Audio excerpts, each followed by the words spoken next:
All right. Hey, y'all. Welcome back to another live with yours truly, Fondara Prim. I am so excited coming to you live from Rio de Janeiro. I'm excited to have Qwan, my dear sister Qwan, and my dear friend Tafari, who just went black on us. But he's here. Um, oh, we hear dog. Is that your dog, Qwan? Yeah. Oh, Tafari's. Okay. But we are dog. All right, so Quan, it seems like your dog wants to introduce you. You want to go ahead and introduce yourself? Yeah. So, hi, I am Quan. I reside in Maryland, and that is Quan of Quantum Alchemy. I do meditation, sound healing, Reiki, amongst other modalities. I am very passionate about healing thy whole self first. So, that is me. And looking forward to this adventure with Pandora and Tafari. Awesome. Welcome, welcome, and welcome back to Fari. You Thank want to you, go ahead thank you. and yourself? You're welcome. Technology. I Hi, know. my name is. I'm gonna go like I'm in college. Hi, my name is Tafari. No, my name is Tafari Stevenson Howard. I am a sound meditation facilitator based in Detroit. I am a plant medicine advocate.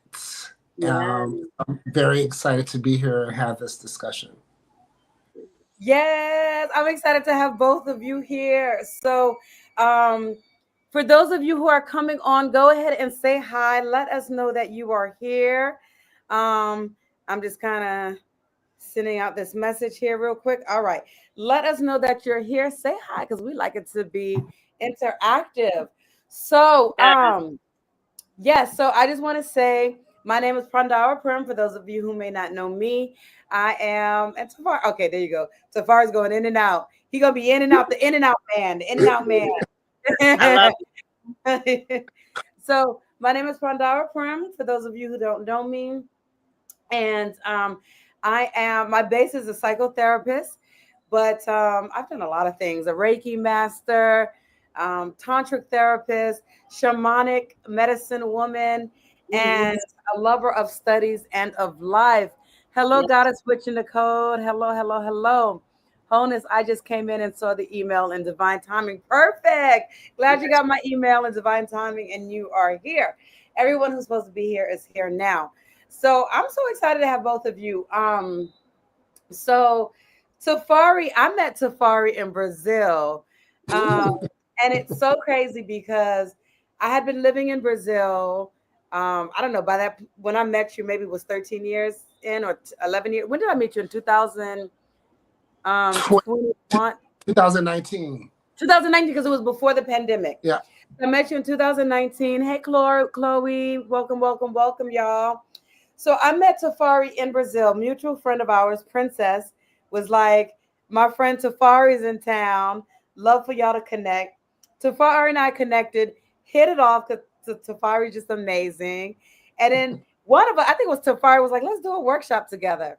Child, I don't know, it was you or me or something. Somehow we It decided to was do it. both of us. It was a lot of Both of Virgo us. energy. Virgo energy. Yes, we are both Virgos. And I Okay. think we pulled off the workshop in like 2 days. What, 2 days? Yeah, I think it was maybe like it was 2 or 3 days. Yeah, 2 or 3 days, and it was packed. It was like sold out, like so many people. I did my breath work. Tafari was doing the sound bowl. It was amazing. It was very, very powerful. And so it was just great. Like the energy was great. Everyone loved it. People were like, they didn't realize that, they would have felt so much.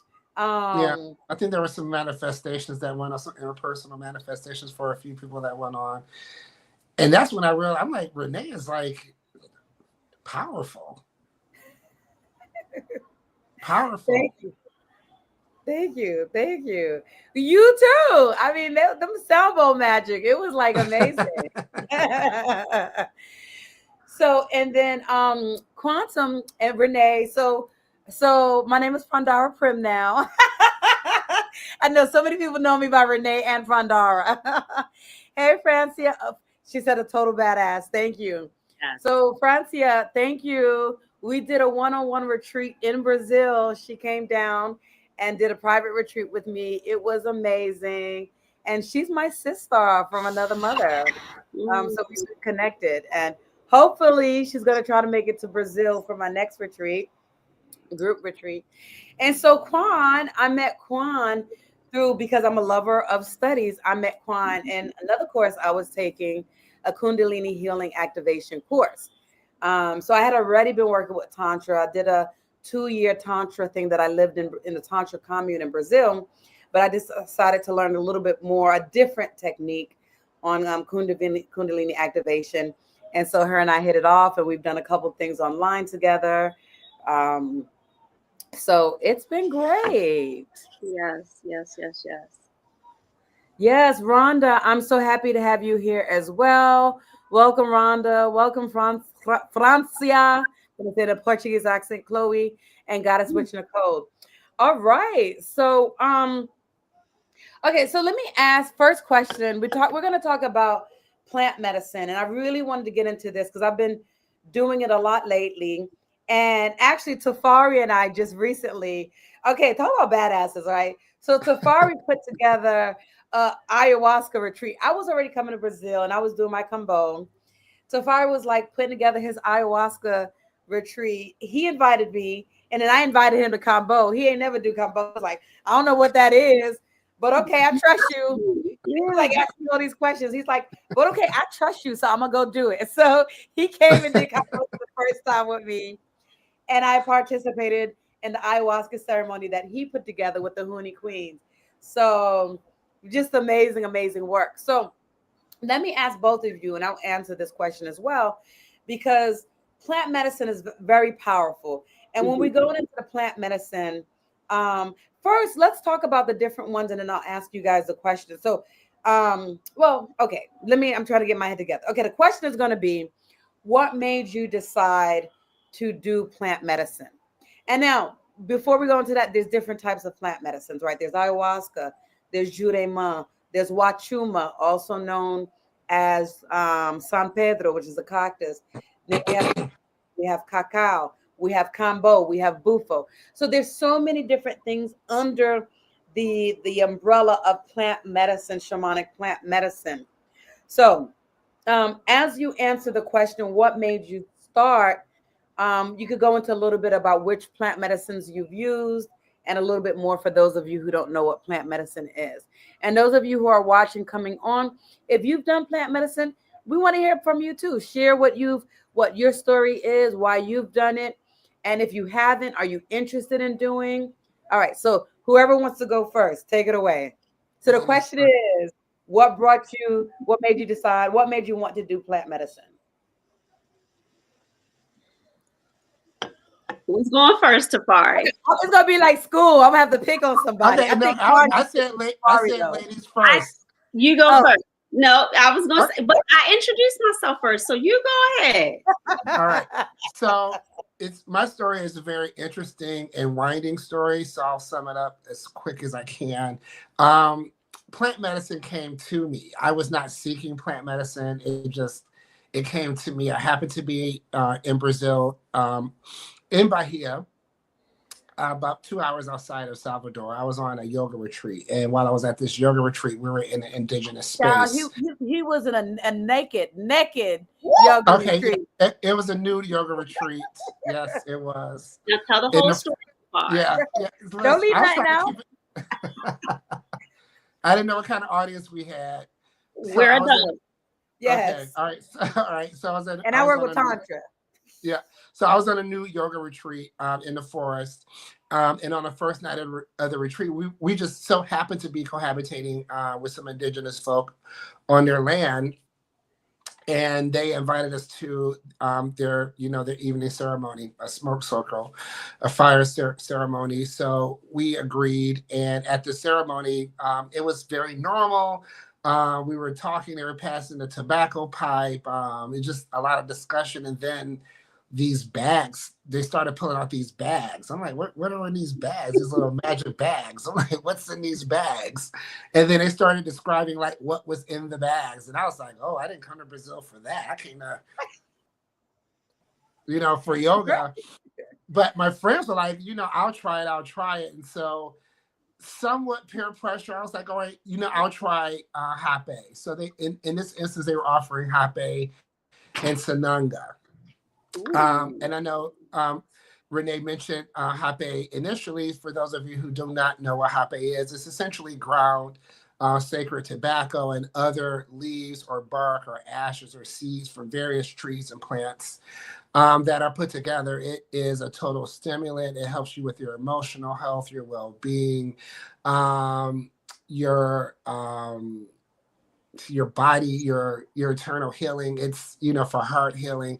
It's absolutely amazing. But I never heard of this stuff. But I said, okay, I'll try it. Love And it. I tried the Rapeh the first time in the first nostril, and I was like, oh, I don't know if I could do another one. But he came back, with his tepi. It was like, it's time. And he gave me, my 2 doses. And from that point, it became a 4-hour experience under a full moon, clear sky, fast moving stars and clouds. It was an amazing, like, internal body, inner spiritual, inner soul experience. I literally felt like I was floating within my own existence and watching life through the sky go past. And it helped me understand my own mortality. It helped me, I feel like it helped me to understand the importance of time and life. And the people helped get me together, put me in my bed. I woke up the next morning like, what the fuck just happened? Let's do it again. Yes.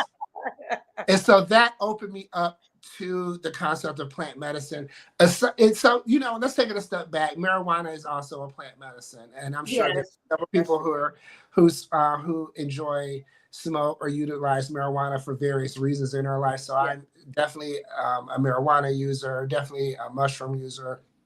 So getting into these type of plant-based medicines was a little bit different because there's the whole ceremonial approach to it, and the whole approach of it being for spiritual and physical healing. So it's quite different, thinking about plant medicine in this context. And then from that Hape experience, it opened me up to Jurema. Jurema Black. I know Renee mentioned that Jurema is one of these, but there are 2 forms of Jurema. There's Jurema Red and Jurema Black, and I've done both, and they're both very different.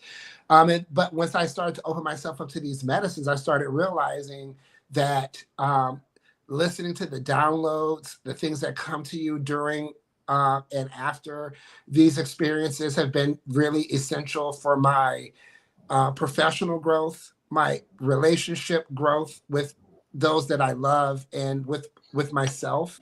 And that's one reason why I turned to plant medicines for various forms of healing. And now, knowing the difference in what these different modalities can offer, I can tailor my own experience depending on what I'm going through. And then when people call me for consultation about what they should do, what they should not do, etc., I'm coming from a place of what's important to you right now. Yeah. What's going on with you right now? What are the challenges? What are you trying to overcome? What are you trying to manifest? What are you trying to enhance right now? Right. And so that's where I come from with my experience and my introduction. And I've been on it ever since. That was 2019 February.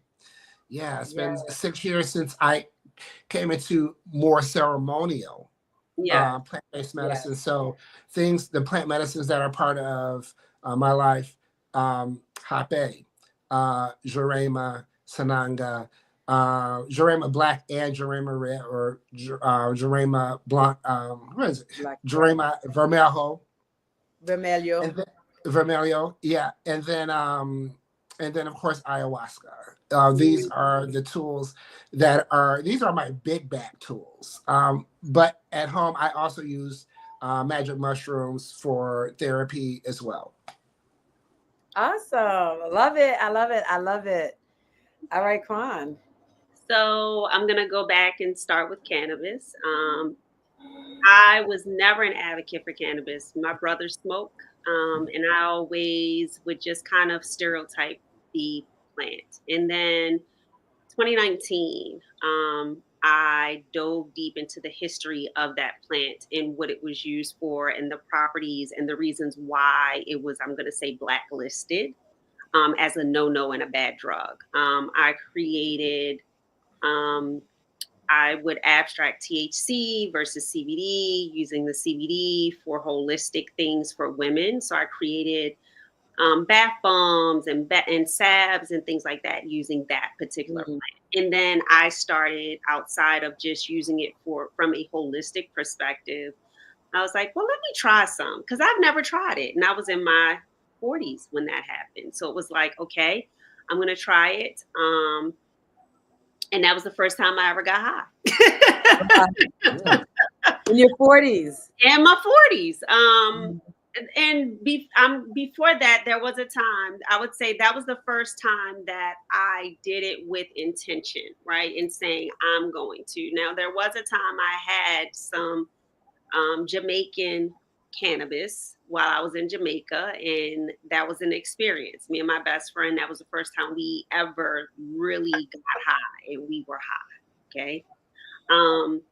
And then started diving into my healing in looking at different forms of plant medicine throughout COVID and things like that. So fast forward to going, I need a safe space to do this, right? So where is a safe space with trusted people? Because there are things that we need to look at when we're taking these medicines. The person that's administering, where the medicine is coming from, how frequently is it handled, what's going into it, and the history behind it. So I met Prendora last year, and she texted in a group. She's like, I administer Rapeh if anybody's interested. And I was like, me? So the first time I did plant medicine from a intention and ceremonial perspective was with Prendora. And I literally had an out-of-body experience. I was chanting, I was singing, I literally laid out, had to go to the bathroom and had to purge. And that is one part of plant medicine that is important to know, to purge. And so that was the beginning. So working with her, working with Rapeh, she initiated me into being able to also administer to self and others Rapeh. And then I was like, all right, well, what else is there? So then I did an ayahuasca ceremony locally. Did a lot of research, found someone locally that offers it, that is a shaman, him and his partner. She's a medicine woman. And went to my first ayahuasca ceremony and had a profound, just grandmother holding me and comforting me experience. So I've done ayahuasca a few times. Sanunga is another one you mentioned, Tafari. I am an overachiever. So Sanunga is another one that I've done with ayahuasca in ceremony. And the biggest thing with that is surrender. I have done Kambo. Kambo is very intense. It's a beautiful medicine. It is a good purger as well. Good for inflammation, just off the top of my head. And then Santa Maria, which is a sacred cannabis that shamans use. So in between the ayahuasca ceremony, Santa Maria, I've done Bufo. I didn't have a profound experience with Bufo. I am not a good smoker. So that one, I did the instructions twice, and I basically kind of just laid out. I was very relaxed and very calm, where other people were having different experiences. My experience was more of a calming and just relaxing and laying out. So those are the ones that I've done. There are others that I want to experience. But those are the ones that I've done that I've enjoyed. And I did them because, one, for our community, for people that look like us. Mm-hmm. I wanted to be able to say, here are safe spaces for you to go, for you to try these, right? Rather not, it's something I offer. I could send them to Pandora, and now Tafari, I have you. I can say these are people who have worked, rather not they do the work or they work with people. They can have you have a safe experience. And it's also important for, again, for those that look like us to talk about their experiences, because many of us don't know that these experiences exist for us in safe spaces. So that is so true. And Chloe, I'm gonna deep dive into what you said as well. And so anyone else who's experienced plant medicine, please do. I want to go ahead and answer this question as well. So similar to Tafari, I plant medicine chose me. So, I was working as a psychotherapist at my private practice and just decided to shut down my practice and do an Eat, Pray, Love journey.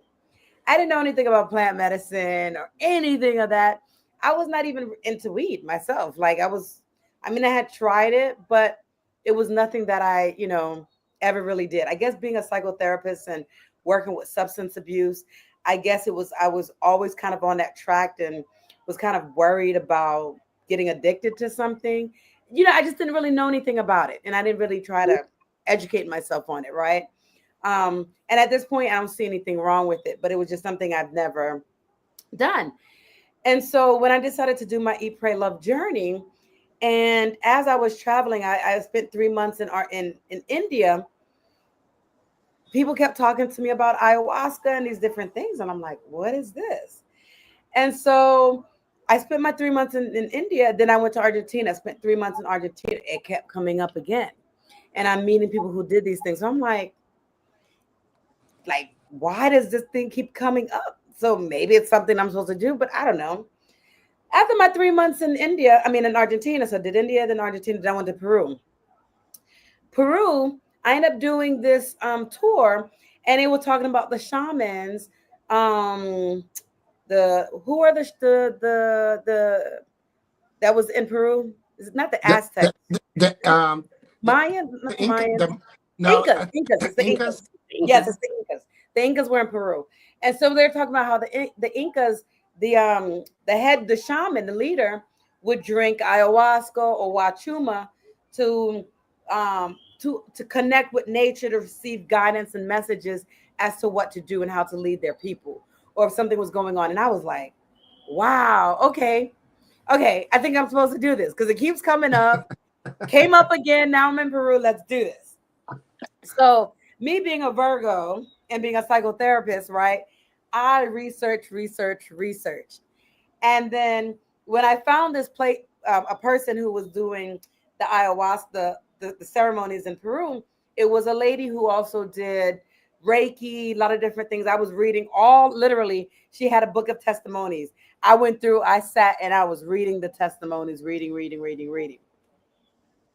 She wasn't there at the time. She was in Africa.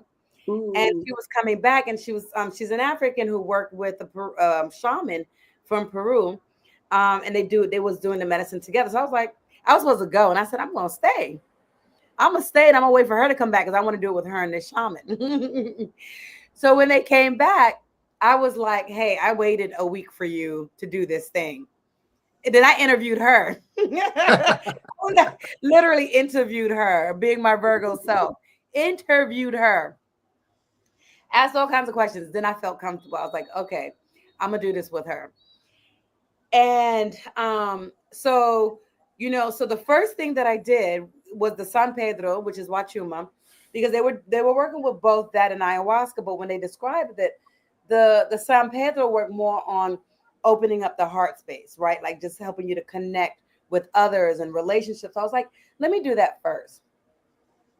So we drank the Wachuma. It was green, was nasty. It was like, It's all nasty. It's all nasty. I just thinking about it, I'll be like, but it's good, right? I mean, it's good for you. Experience is good, yes. Experience is good, not the taste.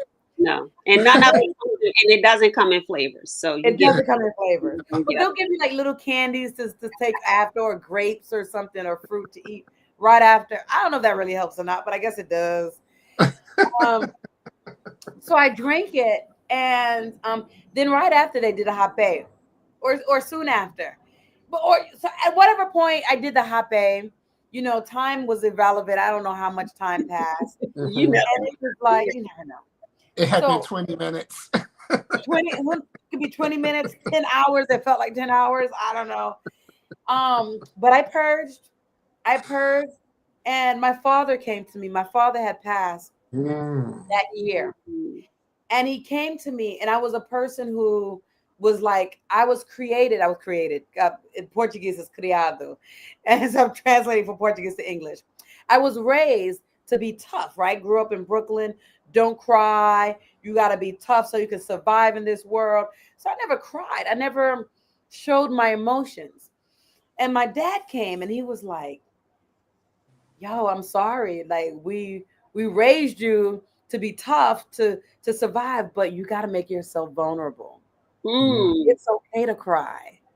It's okay to open up and share how you feel. And some white guy was there next to me from Amsterdam who was kind of like channeling my dad. I don't know if he was really channeling or I was hearing my dad speak to him. Whatever it was, he was my dad. And the next thing you know, I didn't know his name, nothing. Next thing you know, I was boohoo crying all over him, snots coming out on him, and he's just holding me, and I'm sorry, but it just needs to come out now. It just needs to come out. And so it was great. It was like powerful. So these medicines, it helps you to reveal answers to things that that just probably would come at some point at some time, but it just comes in a way that you're open when you're ready to hear it. And Yeah. sometimes Mhm. you have questions you don't even know you have, and Yeah. they'll come to you. So you go in open to do this medicine, open to receive what you want, what you need to receive, right? Yeah. And so then when I did the hape, he blew the shaman blew talking to me in Spanish, and I was like, oh, I was like, and he's like, respira, respira in Spanish, respira, and I Mm. understood, right, but because I understood Spanish, but in my mind I was like, I don't know what the hell you saying, like what? Because I was just like intense, and he's just like, breathe, Yeah. breathe. Finally, I was able to breathe. And it was like one of those breaths where I exhaled and I Mm. exhaled so much that I had been holding on to that just needed to let go, Yeah. that just needed to come out. Yeah. So it was just a beautiful experience. And the other thing with Hape is also, it helps to decalcify the pineal gland because the Mhm. pineal gland becomes calcified over time with all the fluoride in water, the fluoride in toothpaste, putting in fluoride in everything that you don't even need fluoride. Go to the dentist, they're putting fluoride on your teeth. And you can see people that got extra too much fluoride, their teeth are like really kind of clear, got the white kind of stuff on it, an excess of fluoride. But anyway, it decalcifies the brain, the pineal gland, it calcifies the pineal gland. So the hape will decalcify it and help to open up your intuition so that you can connect better to your ancestors, to your intuition, to the spirit world, to the universe, however you want to see it. So it's a beautiful thing. Hape is also very grounding, which is one of the Mhm. things that I loved. And for me, I've always had one of those minds that would race constantly. So, Hape would help me to kind of shut it down and Mhm. just be able to hear messages and guidance from people. Yeah. So, um, That's the one thing that I really do like about Hape is because it will have you sit down. Yeah. It It will. will have you sit down. This past Saturday, I did a Hape ceremony for myself. And after the allotted time that I put together for the ceremony, I'm like, okay, I have to get this done. I have to get that done. I did the Hape, and the Hape said, no, Nope. new plans. Be Sit still. down, Mhm. mhm, sit down. And I Mhm. yeah, sat down, and it allowed me the time. It gave me the time. I gave myself time, but I didn't give myself time in the right way. The Hape gave me the time physically, emotionally, in that moment. Have a seat. we don't need to rush. Mm-hmm. Right. Let's think about what's important. So it gave me time to think about what's important. And sometimes what's important is just sitting the fuck down. Yeah. Right. Indeed. Yes, exactly. Exactly. Yeah. Exactly. So I sat down and I was like, this is what I needed. I mean, I know I needed the Rapeh. For for myself, I knew I needed that. And I know what Rapeh does, right? Yeah. But in that moment, I wasn't expecting a sit down. Sit down. Mhm. Yeah. Yeah. And that's the thing. Oftentimes we know what we need, right? But we're just not listening. And then when we Right. do these medicines, it reiterates, it affirms To this is be- what you need. Yeah. Yeah. You know.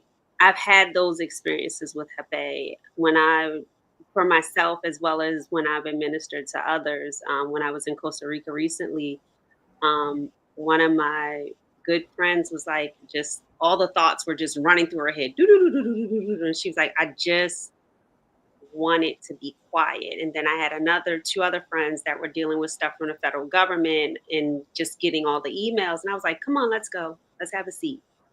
Come. And I did. Tafari, I had my little medicine bag. Okay, you pull out your bag. I pulled out my bag, Tafari. The bag. And yes. Oh, we're like, but I like yours. Mine is a little small. I like that one. Okay. Let's see yours again. See it again, raise it up. Let me put it back together. This is it's my little trick bag. I like it. Oh, I love it. Yes. Oh, I love it. I'm gonna have to, I like that. So I did I gave them, and at first everybody was like, well, what is this? And is this kind of like snorting, or how does it work? And I was like, we're not snorting anything, just to be clear. We're not going to go back home. You're not going to go back home and say you snorted anything, because we're not doing that, right? And that's another thing when we're talking about these plant medicines, to give them respect. Yes. And to do them in a respectful way, right?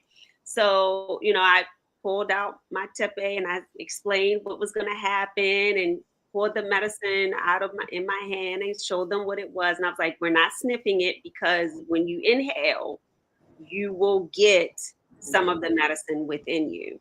And so it was able to ground all three of them. Each one of them, one was having a lot of thoughts, one is a busy person, and everybody just was like, oh, that shit is good. Mm-hmm.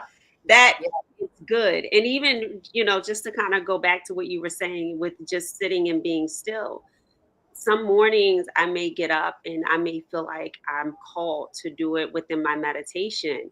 And I will have a full day of, I'm cleaning, I'm doing this, I'm organizing. And it's like, no, you're going to sit in quiet, because there's something that you need to do for yourself. And a lot of times, especially in the work that we do, we're busy, but we don't even realize that we're busy. Right? We're busy, but we don't even realize it. So I think in those moments when we do enjoy the medicine, it is the medicine going, you don't realize you're busy. Let's be still. Mm-hmm. Exactly.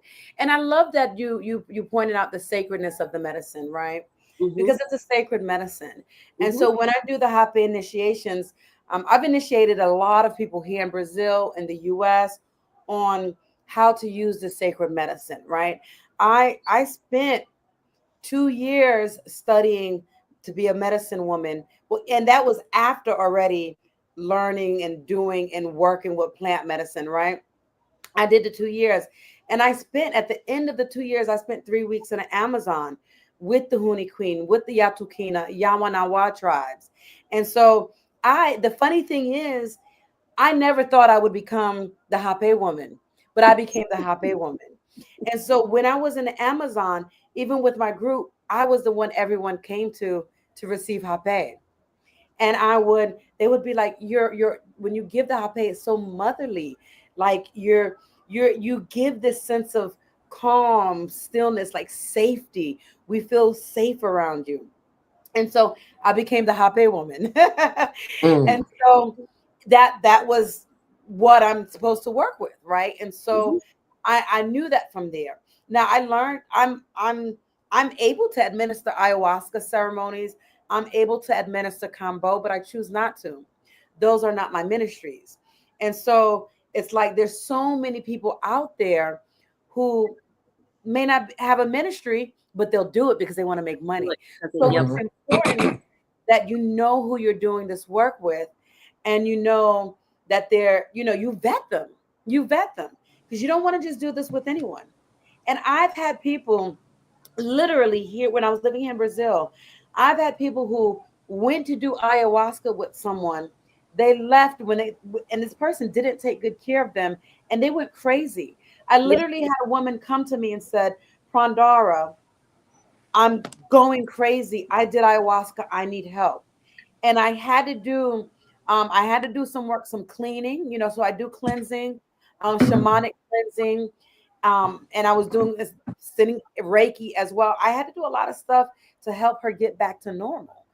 And she was like, thank you. Oh my God. And I'm like, who did you go to that allowed you to leave like this and didn't give you the guidance and give you help that you can even go back for them to help cleanse you? So it's really, really, really important. All this medicine is sacred. You need to vet, you need to know who you are going to. When I do my Rapeh initiations, I tell people, do not do Rapeh every day because it's a sacred medicine. It is something that you do when you want answers, when you're doing something specific, a specific work, specific healing. You do it for 2 weeks, then you stop. Then when you feel called to do some more work, you do it again. Now I'm just throwing out numbers when I say 2 weeks. It might be one day, it might be a week, but you will sit with the medicine and you will say, okay, how much time do I need? You'll know. Yeah. How much time do I need to work on this? Yeah. But like it's important that we don't misuse any of these medicines.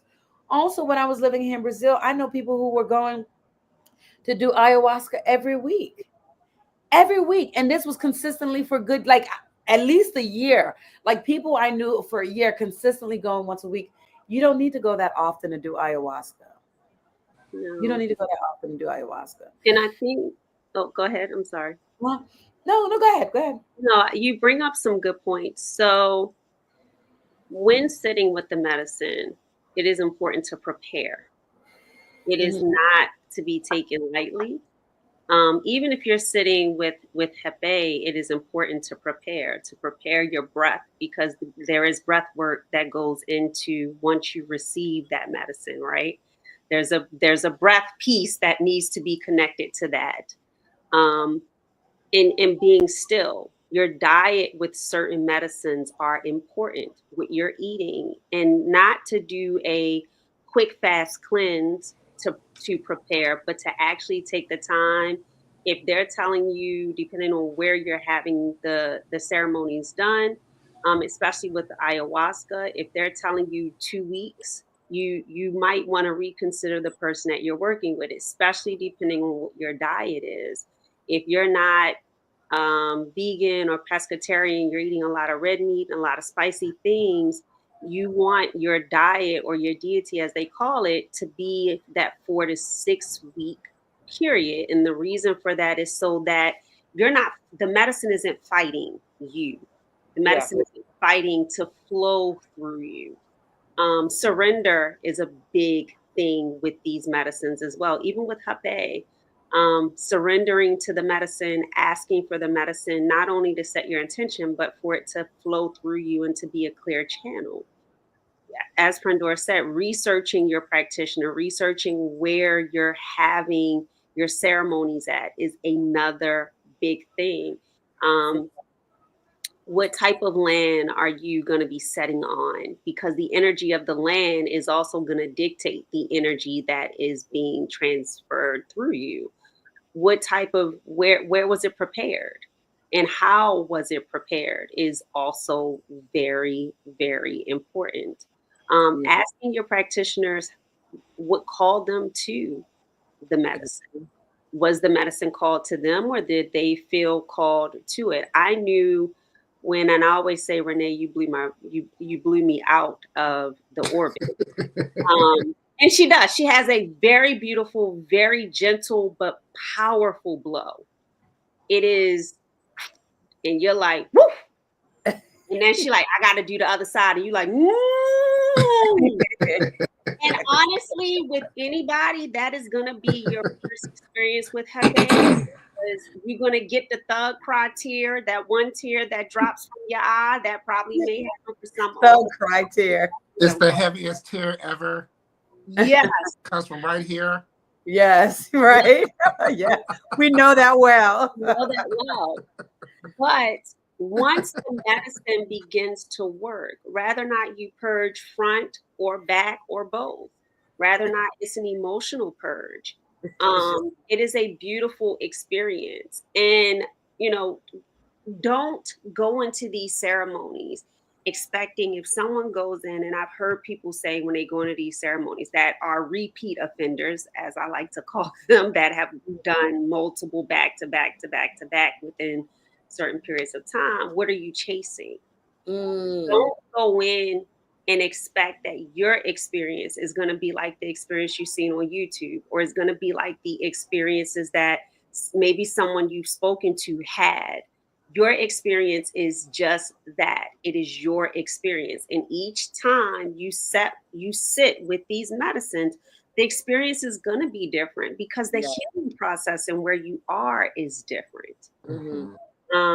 I want to touch on some of these medicines also kind of being able to help those that do have addictions. Combo is a good medication or a good medicine for someone who is addicted to some of the harsher drugs that are out here, to do a detox and a cleanse, but also making sure that your body is prepared. And when you sit with these medicines, that the person that is administering asks you about your current health. Are you using anything? And I do mean anything, and that includes cannabis, because there are some things that you need to do. Again, and I talked about deity and preparation. That is a part of the deity, and you coming off of some of those drugs that are FDA approved, and some are not. Some are not. But making sure that they know the truth, the whole picture of what's going on with you. Because as Prendora said, and not that the person she was talking about may have not told the whole truth, but you want your practitioner to know your full story. That way, if they're reaction, they know how to react.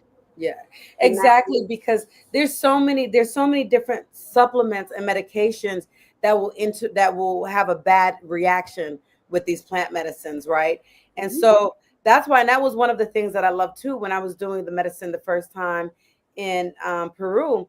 There was a whole questionnaire, because if you're like on MAOI inhibitors, for example, you can't do ayahuasca and these medicines, right? So if you have heart issues, so it's important, if you're on a specific medication for your heart, you have to talk to the practitioner and let them know what you're on. Antidepressants also, that's a big one. Yeah, especially with ayahuasca. Yeah. And so, ayahuasca and combo are great for people who have addictions, right? And so your dieta is important, right? And like I was telling, so those of you, go ahead and follow us. If you're not following us, real quick, let me go ahead and give a little second kind of like commercial break. Okay. So we have been going hard. We have been going really deep with it. We have. Good. Okay, be sure to hit the subscribe button and the like. And if you enjoy, go ahead and infomercial. Go ahead and subscribe. And if you're not following Qwan, go ahead and follow Qwan at Quantum Alchemy, Quantum_alchemy, or her link tree, Bougie Lotus Girl. And if you're not following Tafari, go ahead and follow Tafari Stevenson Howard at IG at Husky Bay, or online at www.sankofamindandbody.com.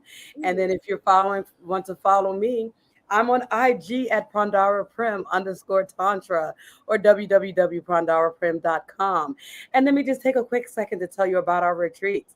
Tafari will be doing one in November, and I'll let him explain. But I will also be doing a plant medicine retreat in Brazil, January 27th to February 5th, 2026. This plant retreat will be amazing. I'm on my information voice, y'all. But I am doing it at that time of the year because we are going to celebrate and honor Imaja, the goddess of the sea, of the ocean. And then we're going to do ayahuasca, cambo, sananga, hape, and cacao. Yours truly will be giving you, administering cacao, hape, and then we're going to have the indigenous Huni Queen administer ayahuasca, cambo, hape as well. You'll get a double dose of hape with me and the Huni Queen. So That's a it's lot of going hot to be pay. amazing. January 27th. A lot of cleaning, clearing, purging. Yes, yes. So if you want more information on the retreat, please go ahead and go to www.pandaraprim.com, and that's going to be in Salvador, Bahia, Brazil. So Tafari, yeah, do you want to go ahead? Yeah, so I'm hosting a retreat very similar to Renee, however, happening in November. I'll be releasing my information on my webpage, www.sankofamindandbody.com, within the next week. But it's going to be a indigenous and Afro-Brazilian culture tour with a portion of the trip focused on indigenous medicine healing. So I'll be also offering an ayahuasca ceremony. In Salvador Bahia as well. And so the whole point of my tour is specifically focused to Black travelers who are interested in doing all sorts of healing and tapping into indigenous and Afro roots. They refer to El Salvador as the Black Row for so many different reasons. Scrap that. It's just Black, and it's Black everything. It's Black everything. So we're going to go taste it. We're going to go feel it. We're going to have wonderful sessions on the beach, yoga, stay in a beautiful condo in one of Salvador's most vibrant neighborhoods. And we're going to tap into nature while being in a city, tap into culture while expressing our own culture, and being able to port all of that. And hopefully when you leave my retreat, you are rested, restored, tired, fed, tired again, but yet restored. And knowing that there are other places that you can go for wonderful self-expression, where you can go for Black beauty, where you can go and just know that there's more to life. So that's what my retreat is about. Okay, so somebody asked for one more time. Thank you. It's gonna be great. November. Somebody asked for Qwan. Okay, this is Qwan's info right here. Quantum alchemy. And so let me pose another question. You guys might have something to say, but let me ask a question. Sure. Because I think this one is a good one. What that we all three of us can answer. What are some, and guys who are coming on here, love that you guys are saying hello and you're giving your information. If you have any question, please let us know. Like ask questions so that, because this is a time that you have the three of us on here and we can answer any questions that you might have. It might be, you know, maybe you've never done ayahuasca, maybe you're thinking about it, maybe you're thinking about hape. But you have some questions because you might not know some things. Maybe we didn't answer it. So go ahead and ask those questions. And I do want to just say this. When getting your hape, this is a disclaimer. Be mindful of ordering it off of the internet because it is not the same. It is not the same. So let me tell y'all. So both Qwan and Tafari got me bringing hape back for them from Brazil. Whenever I come into Brazil, oh, and your brother too, Aaron called me. He's like, give me some hape. So, and it's you got to be mindful. You got to make sure you know the source, who you're getting it from, how they're making it. There's so many sites online on the internet, and they're not ethically sourced. You know, they're or whatever. Like there's just so many things. So you do have. And you know the thing that the thing that I find honestly interesting about being able to get hape online, I'm not hating. at all. People need access. Tell your truth, Tafari. That we need access. However, I often question the commodification Yes. of these medicines, Yes. of these services, if you will, of this knowledge. Yeah. I often question the commodification of it. And that's why I personally would not purchase online. Like, I need to know, like, who's at the barbecue, who made the macaroni and cheese, who made the Rapeh. Yes. Exactly. Yes. Right? Yes. Where's it from? Who did the sananga?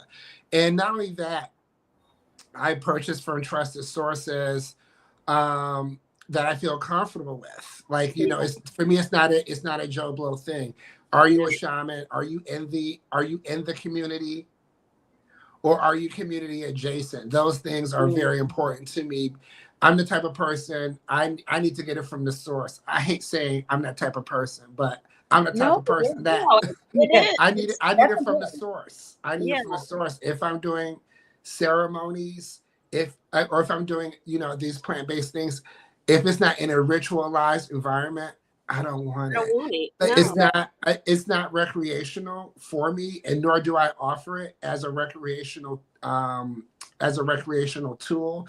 So that's also important. So I think, like, when we talk about, like, questioning who are you doing it with, in terms of the provider, but I think it's very important to, I call it intake. It's also important to do intake with the people that you're interacting with. Yeah. My first question, whether it's doing a sound meditation or a mushroom experience or Rapeh, why are you here? Yeah. Yep. Why are you here? Yeah. Exactly. To shape the experience, and then how we approach the experience so that it's tailored for what your needs are.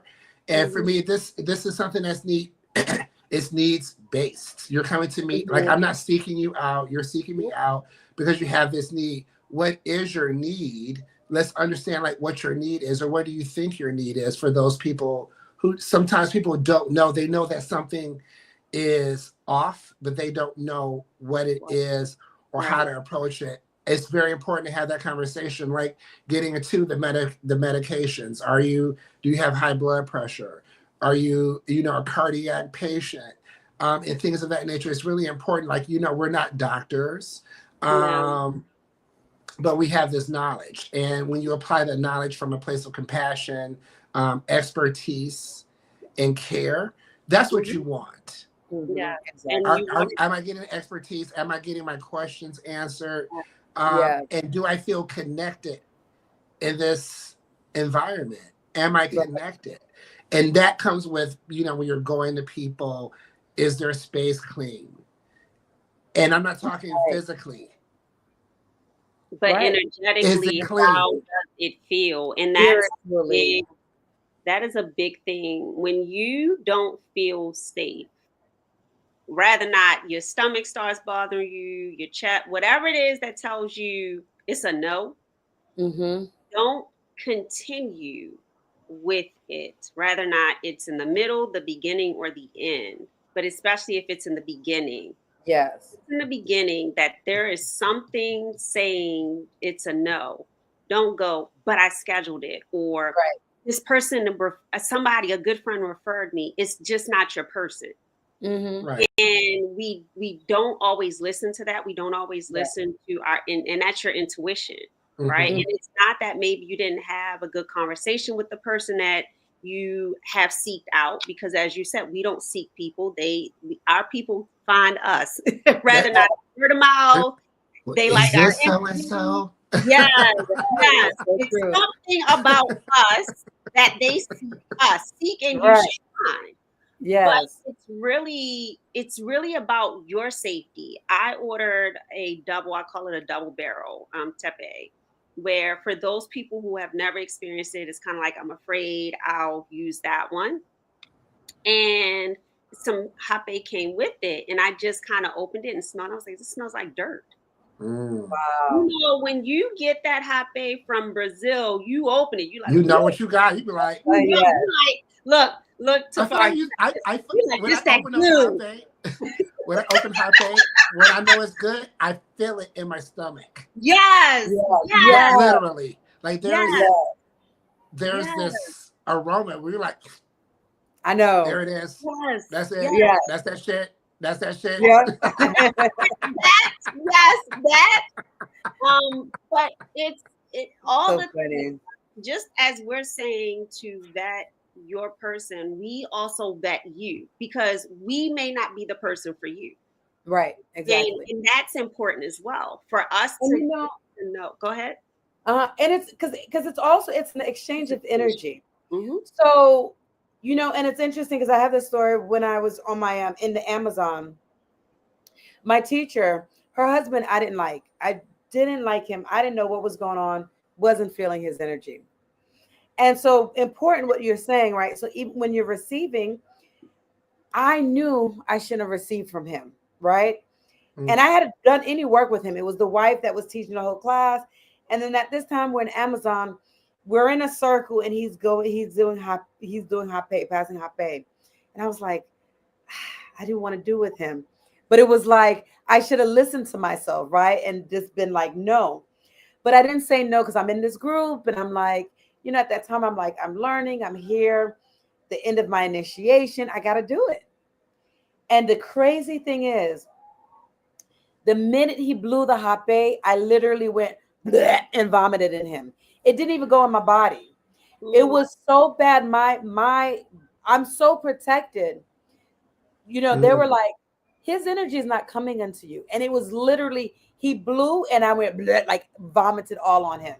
And I hadn't mm, done any work before. yeah. So didn't drink ayahuasca, didn't do anything.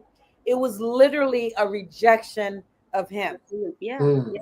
But that doesn't happen with everyone. So I'm lucky and I'm protected that my body is just stuff that just, you know, I think my ancestors know I'd be hard headed sometimes. So they're like, you hard headed, we're gonna have to take extra care for you, right? So there is a question. Yeah, I'm gonna get It, that by Miriam. yep. Yeah. So do the effects of these plant medicines do they last long after being taken? So and then we can Mm, all kind of answer that. Now, when you say last long, what do you mean last long? Like, do you mean like for days after, for years after? I know some people are worried about will it stay in your body, and if you get drug tested for work, will a drug test come back positive or negative? No, drug test won't come back positive. Also, it doesn't stay. Okay, so okay, let me go with the ayahuasca first and foremost. yeah. Once you drink ayahuasca, it's in your DNA. So it is going to, what the shamans told me, is always going to be in your DNA. Your DNA begins to change.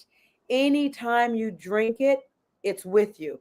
And I think for me, that is why sometimes when I hear ayahuasca, I automatically begin to smell it. And I Mm, turn my mind because it's in my DNA. It mm-hmm. changed. Now, if I do a test, there's no test to show, okay, you got some drug in your system.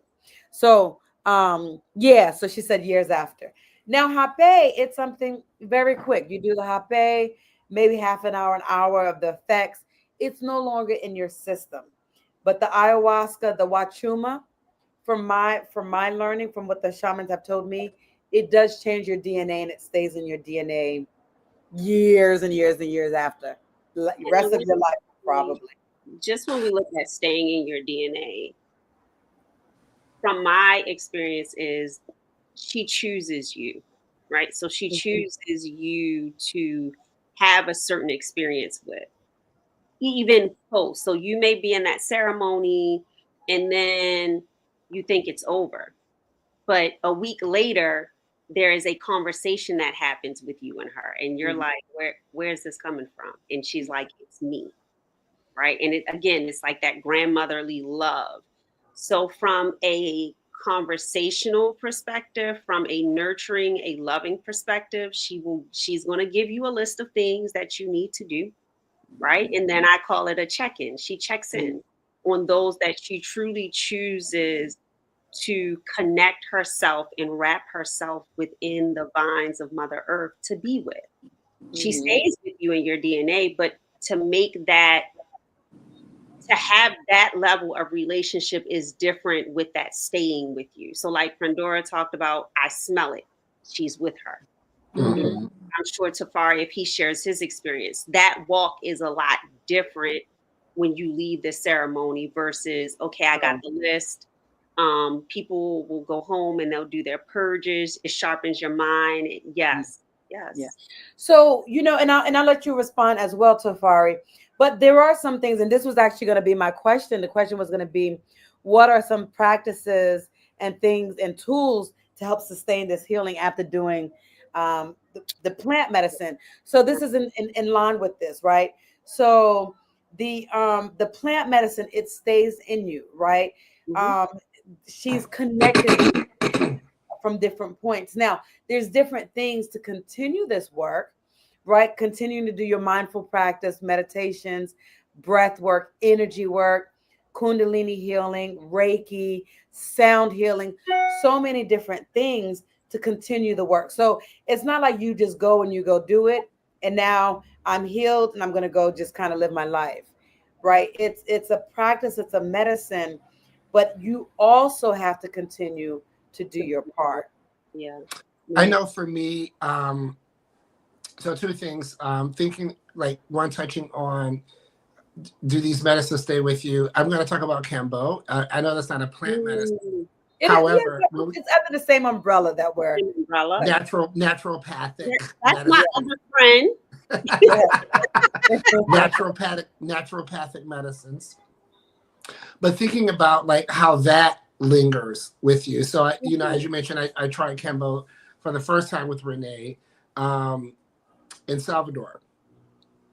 And when we talk about like attaching to your DNA, like very specifically, there's a DNA attachment with Cacao. Like I felt it physically. Like as soon as my gates were open and they applied the medicine, it was a very physical response that was not controlled by myself.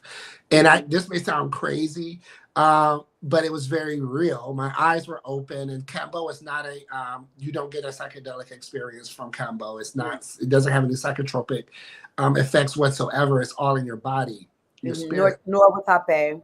Yeah, so I know I was not imagining anything, but I literally felt like I was becoming a frog. I felt it here. Like it was, you know, my face was not filling with air, but I felt right here, all in my throat, all in my jaw, this becoming of. And that, in that moment, I was like, this shit's real. And I know that this shit's real because now I'm a frog. Ribbit. My name is Ribbit. And then after I started to have that very physical moment in the experience, then the other effects of that medicine started to kick in that took me on a short journey. Now, when we did this experience, that was on a Wednesday. My ayahuasca circle was on Friday. And during the ayahuasca ceremony, my Cacao experience came back. The experience, the mental visual experience that I was having was definitely pulling in elements of that Cacao experience. And then water became very important in my ayahuasca experience. And even how I was able to sit or lay in those moments. Sitting with a deep yoga squat was the one way I was able to feel comforted. And then inversing that, laying down in frog's pose, where I was able to get comfort. Like it was like that indigenous energy was coming into my spirit, and then also that Indian, like red dot, that knowledge, that the yoga, the plant medicine, they were all starting to merge. And then we started thinking about like, how long is this stuff lasting? Centuries, thousands of years, because it's all coming at you, and it does stay with you. I know from my first experience with Jurema Black, it's still with me. It's in my every thought, because when I look in a mirror, I know when I started that experience, and I know when that experience took me down another path that I'm still walking. So I still see the physical markers. I still have the emotional markers. So I would counter and say that they last, not necessarily in the physical, mental, visual state, but in your emotional state, your soulful state. Like they last. Mm-hmm. And they last if you listen. I Mm-hmm. think listening is And the surrender. important thing. You have to listen. Yes. And like you said, the downloads come, messages come. It's really up to you to decode it. Only you know what these messages mean. Right. But people who are close to you may understand what those messages mean if you choose to sharing. And sharing is also, I think, is something that a lot of people may have a difficult time with. I think in the Black community, no one likes to share. I'm not going to tell you where I get my hair done. I'm not going to tell you who my shaman is. I'm not going to tell you where to get those jeans. Sharing this knowledge is essential. The indigenous folk are sharing this knowledge. So sharing the knowledge about your experiences, I think, is also part of the healing. You can definitely internalize it and keep it in, but I think once you're able to express and emote to those in our circles who may be interested and are willing and are open to listen, I think it's also important to share. And then that sharing, I think, is also part of that medicine staying with you.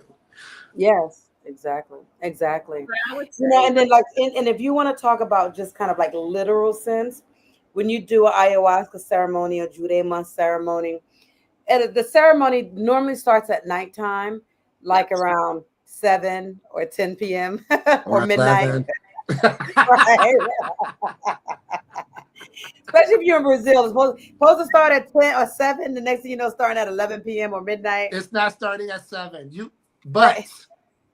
it's Be there not starting at at 7. time. Be there Be at the there. time. They Be say. Right. there at 7. Be there with your stuff.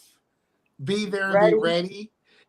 But okay, so when we think about time, like, okay, it's not going to start on time. Perfect example. My last ayahuasca ceremony was supposed to start at 7. Everyone, for the most part, showed up 6, 5, 7. However, our main facilitator, because it's Brazil, you know, people get around how they get around. The bus broke down. He was 3 hours away. He's Someone coming had to go from, get him. yeah, wow, yeah. But he got there. And it's like, you know, the show does not stop.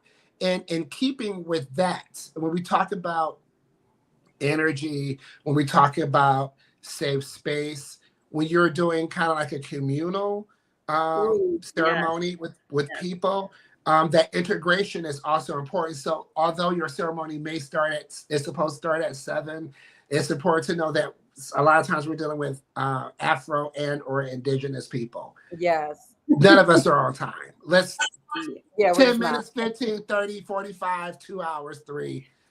It is what it But is. time doesn't really exist. And so, Yeah. especially with Brazil, everything happens as it's supposed to happen. Brazil, Right. specifically Salvador, it's a very magical country. Salvador city.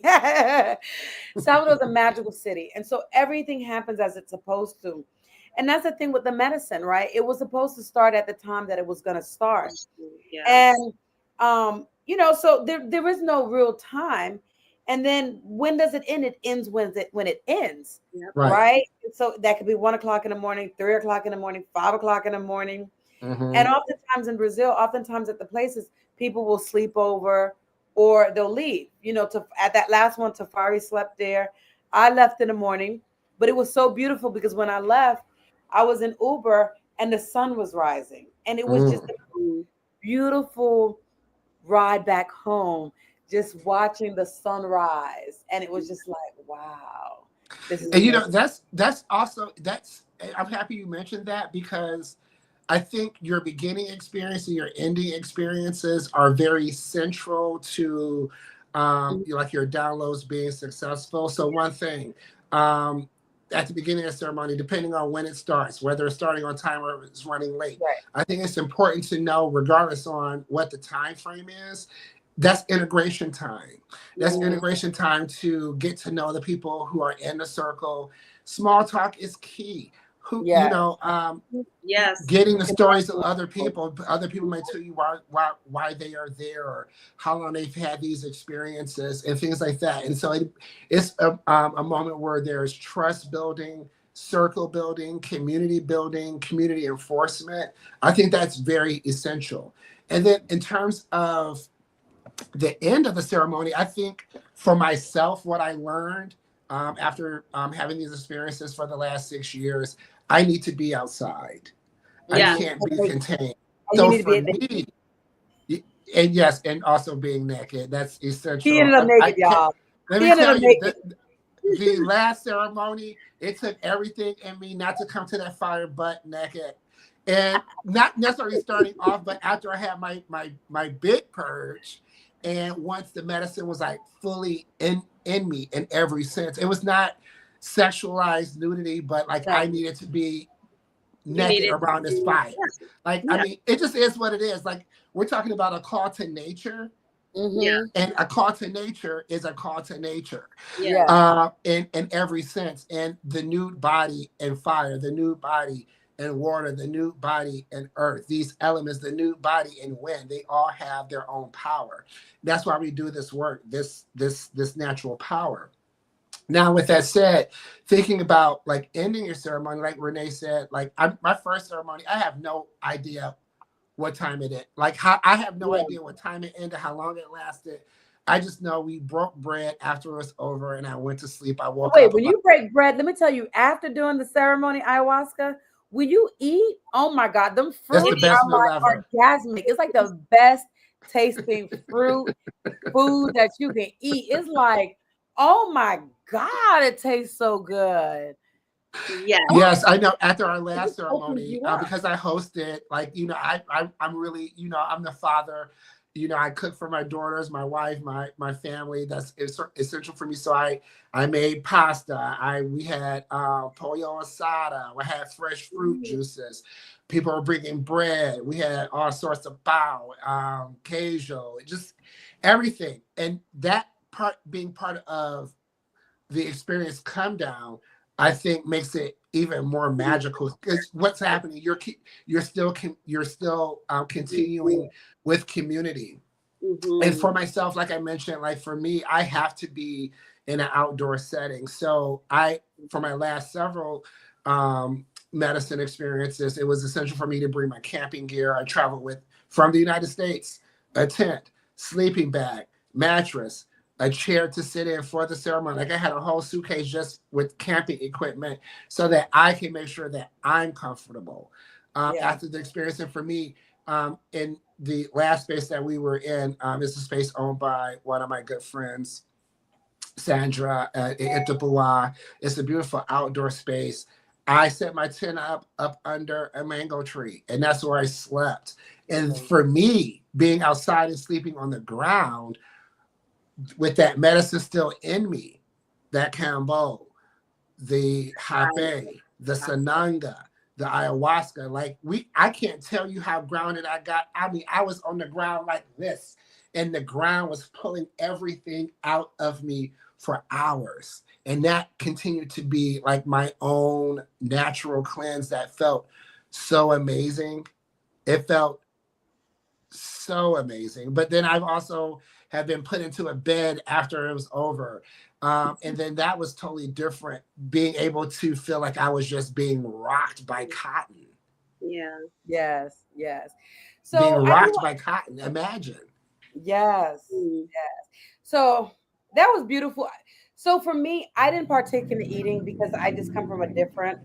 But so normally after I do ceremonies with ayahuasca, it's just fruits. Yes. And so, but in this particular one, I didn't go and eat, but I could hear them over there, and I was laid out, and I was like, "Oh my God!" Oh, Like, you what's were, you going were, on? you were. Yeah, You I was were. laid out. Yeah, I didn't go eat.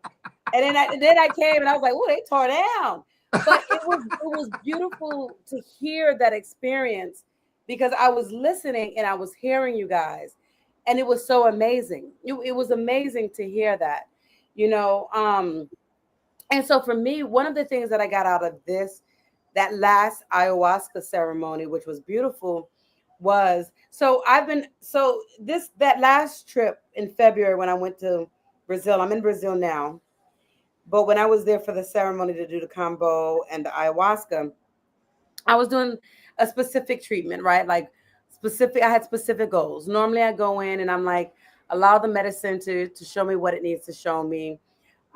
This particular time, I had specific goals. And so I had been fasting prior, really, really, really focused on my dieta, not eating any type of meat, doing a full day of not eating anything, complete fast.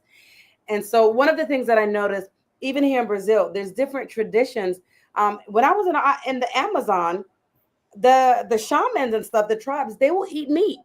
And so there's no like literally Before eating the meat ceremony? before the ceremony, and Mm. yeah, and after they were eating meat, and I was like, yo, like when I had been doing this the ayahuasca, we're not usually eating meat before, but some of them do. Some of the tribes they do. And so when I was there, I'm like, do I eat it? Do I not? But I'm with the tribes. I'm like, I'm eating it, and I was okay. I Mm. probably purged more. I probably purged more. I don't know. But that's interesting. So it is interesting. There are different tribes that do it differently. And I don't know if it's something that's a little different in their medicine or not. I don't I know. know for myself, like whenever I talk to someone, consult with somebody, and then for my own personal self, I'm fasting. I'm Yeah. fasting I'm too. I'm I'm fasting. light diet for a week. I'm light diet. I've changed the diet. It's light diet, and then 2 days before, I'm really shutting it down. But the day of, we're on coconut water. We're on Yeah, fruit coconut juice. We're water. on Yeah. fruit.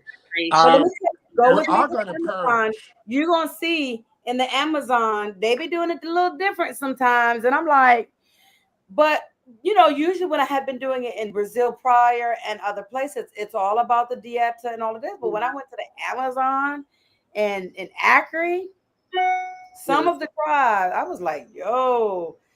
But Yeah. okay, whatever. I didn't die. I did eat meat because the tribe they were eating it, so I partake. I partook. What kind of meat were But, you eating? Were you doing but capybara, I think the capybara difference. or No, I think the difference is that the meat that they're getting, they're like It's with hunting. pesticides, it's Yeah, fresh. it doesn't have all the crap and stuff that Yeah. that we have in our Mhm, meats and mhm. stuff. So I think that's the difference. And it wasn't like eating a whole lot, which was interesting. And I remember in Ecuador as well, in Ecuador I did another ceremony with the tribe, and they had like soup that had meat in it for us to eat like before the Mm. ceremony. And I'm like, Before the what? ceremony? Before the ceremony. So I yeah, really. I That's And wonder this it's making me wonder if if like what are you thinking? go ahead. Because what I'm thinking, like when you do cambo, like you drink, the liters of Water, water water. or coconut water yeah, before to help yeah, you purge. I'm purge. Yes, wondering that's what I was if gonna these meals are designed to help you say with the with that purge. Word. purge. Oh, it could be. It could be. And that's interesting. It could be. Yeah, it could be.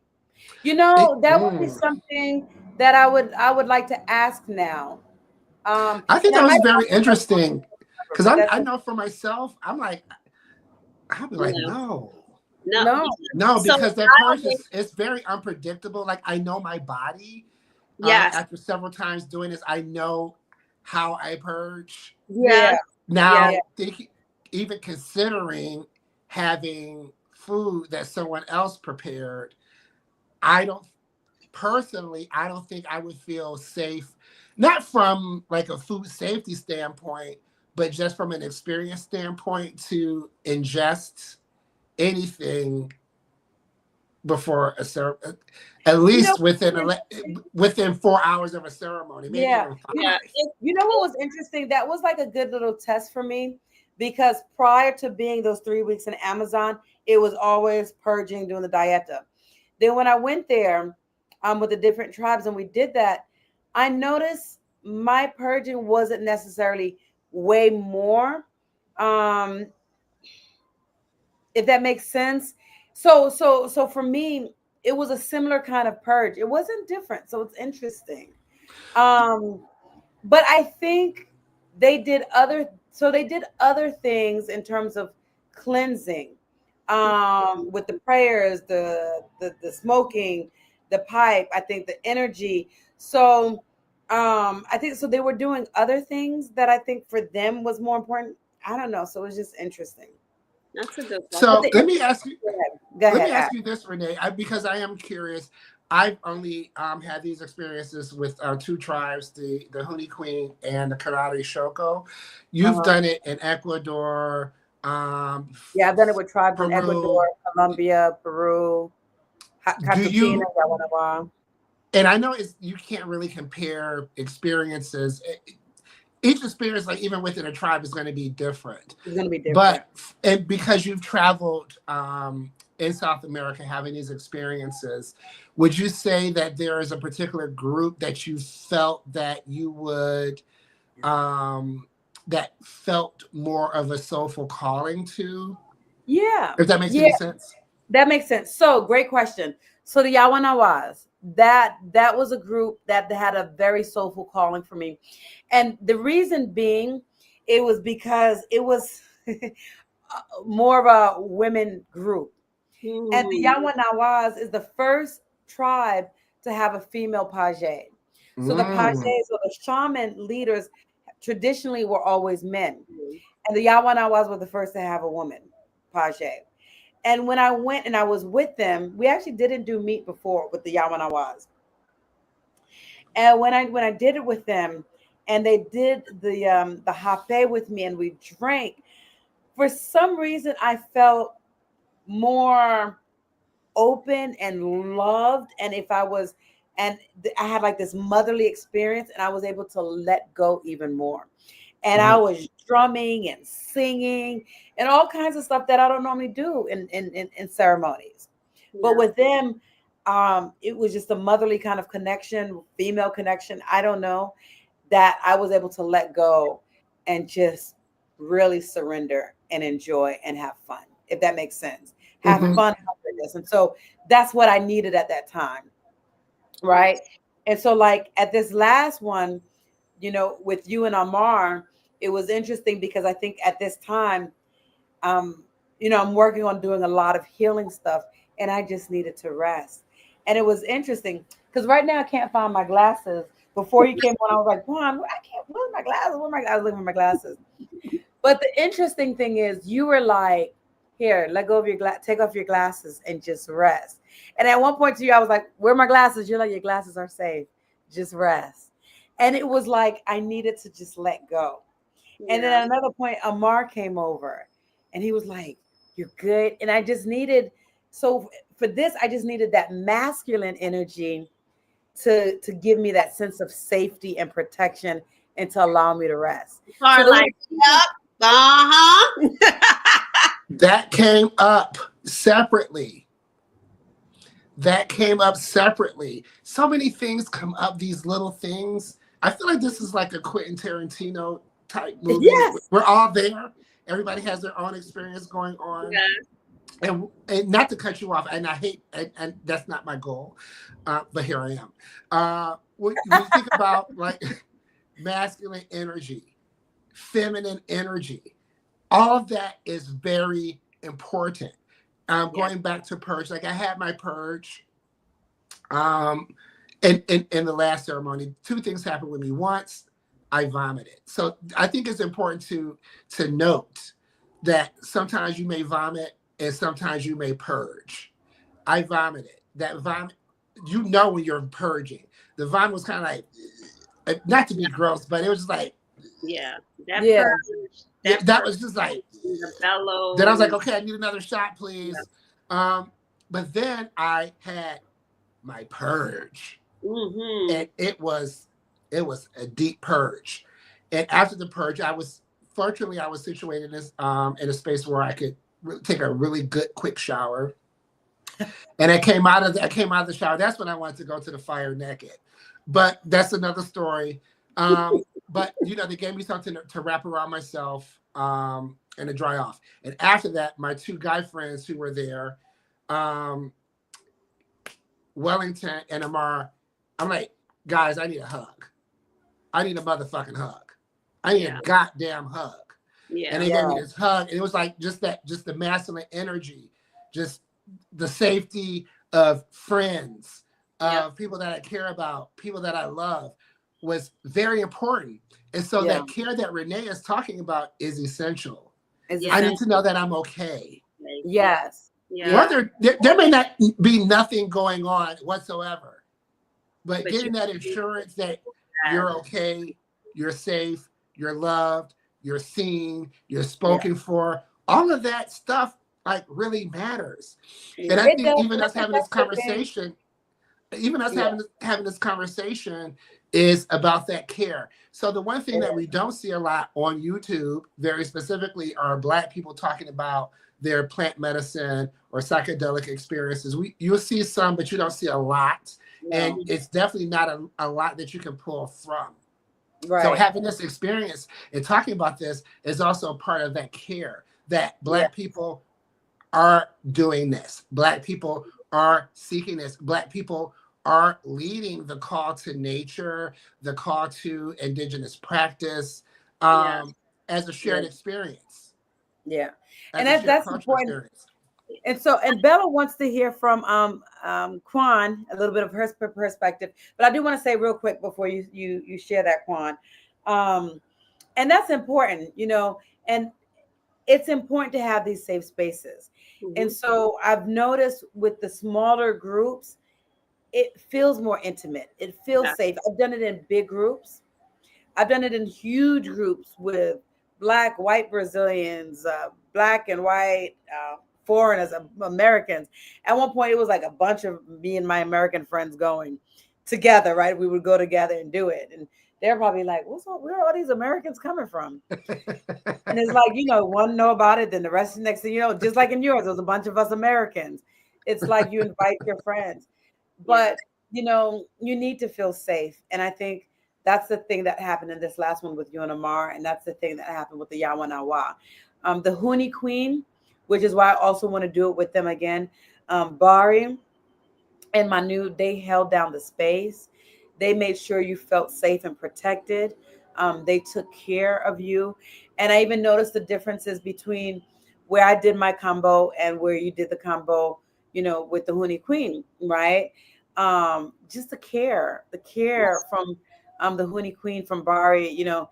And I don't know if it's not, I wouldn't say it's just because he's indigenous, but you could see his care, his love for it. And he was born in it. He was born in it. And he told us that he was born in it. So I think he started doing Rapeh at like 5, drinking ayahuasca like 5 years old. Yeah. So I'm like, they're born in it. So it's it hits very. It does. Very differently when you're dealing with someone who's born into it. It's their DNA, literally. Exactly. Yeah. Exactly. And the treatment is different. It's definitely different. So my experiences have all been in the U.S. So as I said, I now have 2 global travelers that I can connect with and have a safe space and do it outside of the country. But you have to do it in Brazil? Y'all. I'm going to come with one of y'all. But for me, going back to the purge, I prepared myself. I cleaned my colon because I was like, I am not shitting myself. I'm just call a thing a thing. That's listen, when I set up, I'm going to tell, listen, when I am getting ready for ayahuasca, I scan the room. I'm usually the first or second person there. I arrive early because I need to be closest to the bathroom. Okay? Because I don't know. They give you a bucket, right? So for me, we get a bucket to purge in. And I am right by the bathroom. I am literally, I'm going to get up, I'm going to crawl, and I'm going to make it. Because that was like, and again, I did a lot of research because I needed to know what the effects were going to be, how I was going to feel. Following my diet, I reached out to Prendora. I was like, I'm going to do this. What do I eat? And in the last 2 weeks, I did fruits, vegetables, rice. I use a lot of vegetable broth. I follow the dieta like to a T. and I started, like I said, I started 6 weeks because I knew I wanted to sit. Yeah. I had I would say the third time I had where I was like, ooh, I'm taking off this white. Because for a ceremony, we wore the shaman that I work with, we always wear white. And I'm like, I took my top off. So I had like a bra top on. And the shaman was like, it's okay. You're running hot. And it was like, he knew. So his medicine woman came over and she kind of just, she very gently, she said, is it a hot flash? Because this particular one, I did combo 2 days before with her. And then I came in and did ayahuasca on the weekend, which was a completely different experience than having the Rapeh ayahuasca. It was completely different because combo purges you. It's a detoxer. So I was detoxed completely. And then I went into the ayahuasca ceremony. And that one was it was freedom. I channeled a lot for those that were in there. As I said, when we look at preparing breath work with these medicines, Rapeh, ayahuasca, even if you're doing cacao, it may seem like it is a gentle medicine, but I've sat with Pandora and done cacao, and we're doing tantra breath work, and you are having an out of body, and you're having to remind yourself to breathe. And usually, depending on who it does the cacao, they will do Rapeh and cacao. And if they're only doing cacao is a heart opener. So you're going to go through emotions. There isn't a purge necessarily that happens with cacao. It's more of just opening up your blockages. I hate to use the word blockages, but it opens up those blockages. And so for me, being close to the bathroom, following the dieta is very important because I don't want to crap myself. That has been a fear for me. Being close to the bathroom. And after the pre-community, as you all stated, is very, very important. The first time I went, this one lady kept talking to me about her whole life and relationship and divorce. I knew I didn't want to be by her because I knew for me that I would end up wanting to mother her. And that is just my healing energy. That is just me. In one of the ceremonies, there was a young boy around my son's age. I have a 26-year-old. Well, he's 27 now. And he had drove up from college from Pennsylvania. And he did the Rapeh, and that took him out. And he hadn't even had ayahuasca. That took him out. We had already been there day one. He was coming in on our day 2, which was his day 1. And he did the ayahuasca like a couple of hours after because they gave him time to recover. And in his ayahuasca ceremony, he was fighting. I could see it. I could feel it. And I'm like, you gotta breathe. Because he was breathing, he was panic breathing. And I was like, you need to calm down. Like, you need to breathe. It is, well, I didn't say I crapped myself. I said there is a possibility. I'm going back to the comments. Let me clarify this. A purge is a purge. And that is honest to goodness truth. A purge is a purge is a purge. For me, it was my first experience. So that was make sure that my colon was clean, because if it was going to come, I didn't want any backlog. Right. Keep it real. Yes. I didn't want any backlog. And that was even from a diet perspective, because you can vomit yourself. This is a sacred space. There is no judgment. That's enough. I understand. There is no judgment in these spaces. Count me out, Tafari. Crappy yourselves all. Count me out. It is a judgment. That's enough for me, sister. Yes, it is a judgment-free space, because the people that are coming into these spaces, everybody knows their intention is they already know what's going to happen. It is hands down one of the things that a lot of people do a lot of research for before they do it. Yeah. Good videos on YouTube, and there are not so good videos on YouTube. Right. As of now, you have 3 practitioners who have had experience with the medicine. 2 are abroad. 1 is US. I will have my abroad experience. Well, and you know what? It's going to be great when you do. And it's interesting because when I was listening to you, and I'm sorry to cut you off, right? You're fine. Listening to you, because I've only done it in outdoor settings. So I've never had a bucket to vomit in. It's always Yeah. just been find a little spot.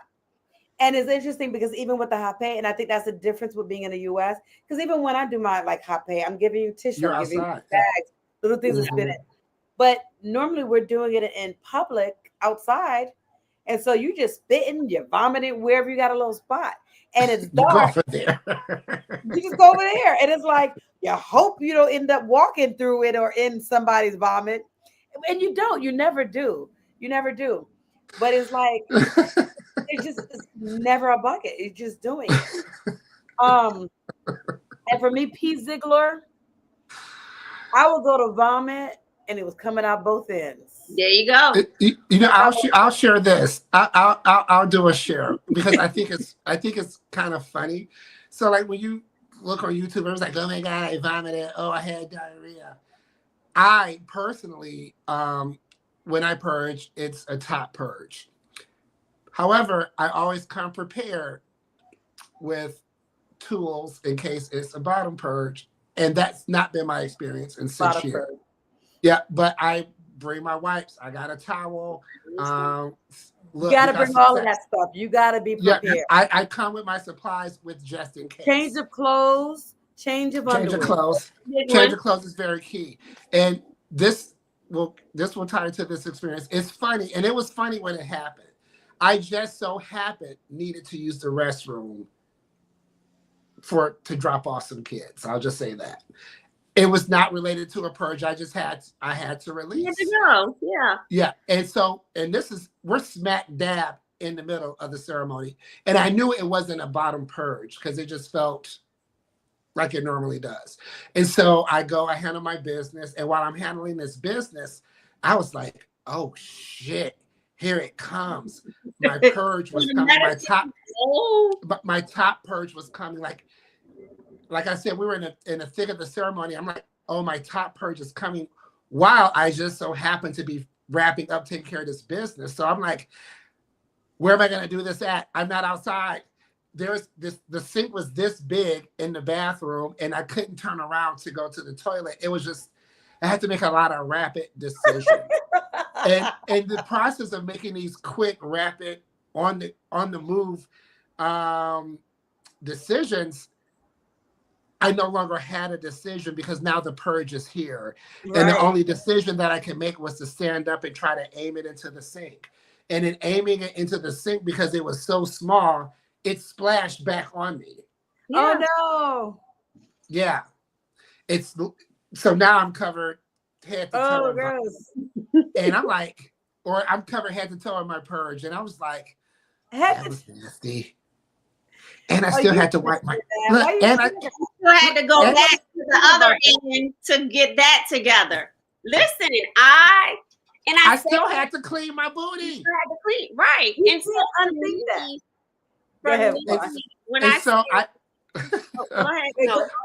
I got it together. Like I was out of it, but I got everything together. I was able to clean up the bathroom. I was able to take the shower, and even when I was in the shower, I was still continuing to have this. Honestly, at that point, Aya was coming in, so it was like you gotta pull yourself together enough to get yourself together to crawl back to where you came from. To get back in it. So now I'm back in it, and now I'm in the shower, and now I'm under the shower, and now I'm having a totally different experience. And that's when that frog medicine came back up. Yep. Because you hit the shower. It came back up. Frogs like water, so it's yeah. Everything became totally synergized, but preparation was key. Having a change of clothes. I had one, but it was in my tent. Yeah. It was not in the bathroom. So I had to come out that bathroom butt naked. Brian says, okay, so first of all, Brian, I would love to have you be on here too and talk. So Brian, let me tell y'all about Brian. First of all, Brian is an American who's been living in Brazil. I met him. He was one of the first brothers who I met in American who was living in Salvador. He actually leads ayahuasca ceremonies, and I did one with him. And I Hey, had brought Brian. some friends, Ariel and stuff, and we did real quick.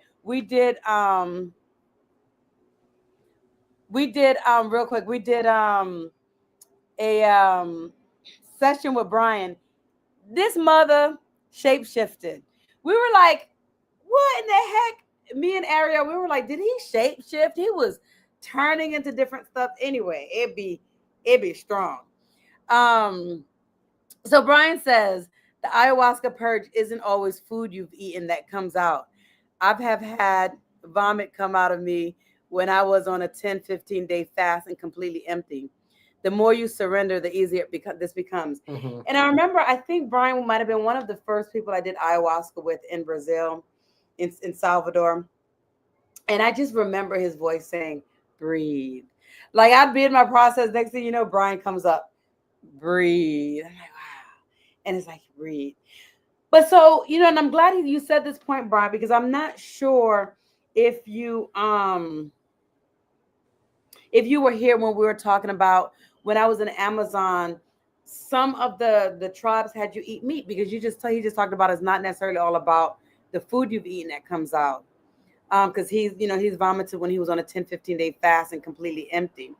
So so I think that's the thing with like some of the tribes, they're like, you can eat because it's not necessarily have to do with the food. But I Mm-hmm. think the important thing is doing the dieta, doing the cleansing so that you are in a good, healthy, clean state.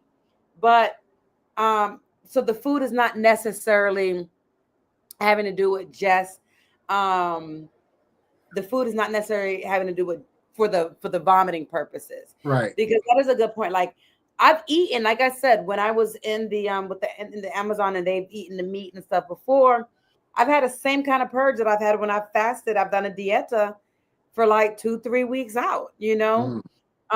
and then so for me what I've noticed is the more that I have been cleaning myself and doing ayahuasca, because I would probably say the first 10 times I've done ayahuasca, I was purging bottom and top. Mm. The last couple of times I did ayahuasca, I wasn't. I haven't purged. So the last one I did, which was in 2015, the very last one I did, I didn't purge at all. And then this last time with you, I didn't purge. I had an energetic purge. Yeah. And so I remember myself um, after the second, because that first one was very strong. And I didn't think I wasn't going to take another one. But then listening to you to Tafari, I was like, let me go take another one. Maybe I need another one. I'm like listening to you to you're like, yes, thank you for saying yes. And you're like, my breakthrough came after my third dose. And I was like, well, shit. Maybe I should I go think I take have four. two. I think I have But four. you have four, and I only have one, and it knocked me out. And so I was like, all right, I'm gonna be a trooper and go get a second dose. But honestly, it's not even about it, really isn't. And I say that, and I did do that in a moment, but it doesn't matter. It's not a race to see if you can drink Mm-mm. how many Mm-mm. doses you can drink. Because one might just be enough, or somebody might need four. After I drank the second one, it wasn't as strong as the first one. And then I had an energetic purge, but nothing came out. It was more of it was an energetic thing. It was like the sound, it was like blah, blah, but nothing was coming out. Mm-hmm. And so it was crazy, it was interesting. um so we get what we need. We get what we need. So Quan, do you have any funny stories you want to share about yours? The Yeah. So there was, so I would say, I think it was like the third time I sat, and I'm preparing. I did my dieta, did everything I was supposed to do. And similar to you, Tafar, I am on the toilet and it's coming, right? But it wasn't, and I, like you said, I know the difference in that purge versus the other one. And as you did, I had to throw up in the sink. I had to throw up in the sink. And then I took a shower because, you know, you need to clean, and then I had to clean the sink up. Heading on the way back, I saw very like angelic things just kind of floating around in the space.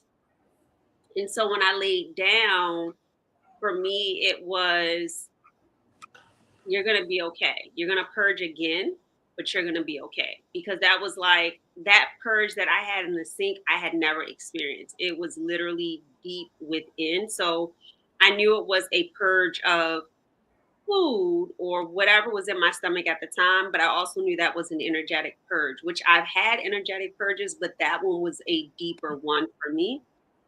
And so laid down with my bucket because I'm US. And I went to go to throw up. And after I threw up in my bucket, I went to kind of like rearrange my area and knocked the bucket over and splashed on me. So I had to take another shower. I had to take another shower. No. Yes. And because I work in healthcare, I think certain things hit me a little differently where I'm like, okay, like I've worked in trauma and things like that. And, you know, you wear your protective equipment, but things still splash. And so for me, it was like, well, it's my stuff. So it's all right, you know? So the medicine woman came over and she helped me kind of get some things together. And she was like, you're going to shower again. And I was like, I at that point, I felt like I wanted to rest. So I always, like you said, you got your little white bag and things like that. So I kind of wiped my face off and I was like, I'm going to get up. But I was like, I need to get up, but the medicine is having me sit. So I need to sit. Okay. Somebody, go ahead. And then showered again, finally got myself to shower again, but ended up needing to throw up in the sink. So it was like that whole, you know, or I've had the experience of throwing up in the shower. So I've had the splash. So Tafari, you're not alone. It's a beautiful experience. You are not alone. I am here with you. Let me tell you, when the splash happens, you don't want to be alone. No. Somebody asked a question, and I just want to answer it. They sent it to me in my on my chat, so they didn't want to ask it in the group. But they asked if they're on Adderall medication for ADHD. Is it safe for them to do the to work with the plant medicine like ayahuasca?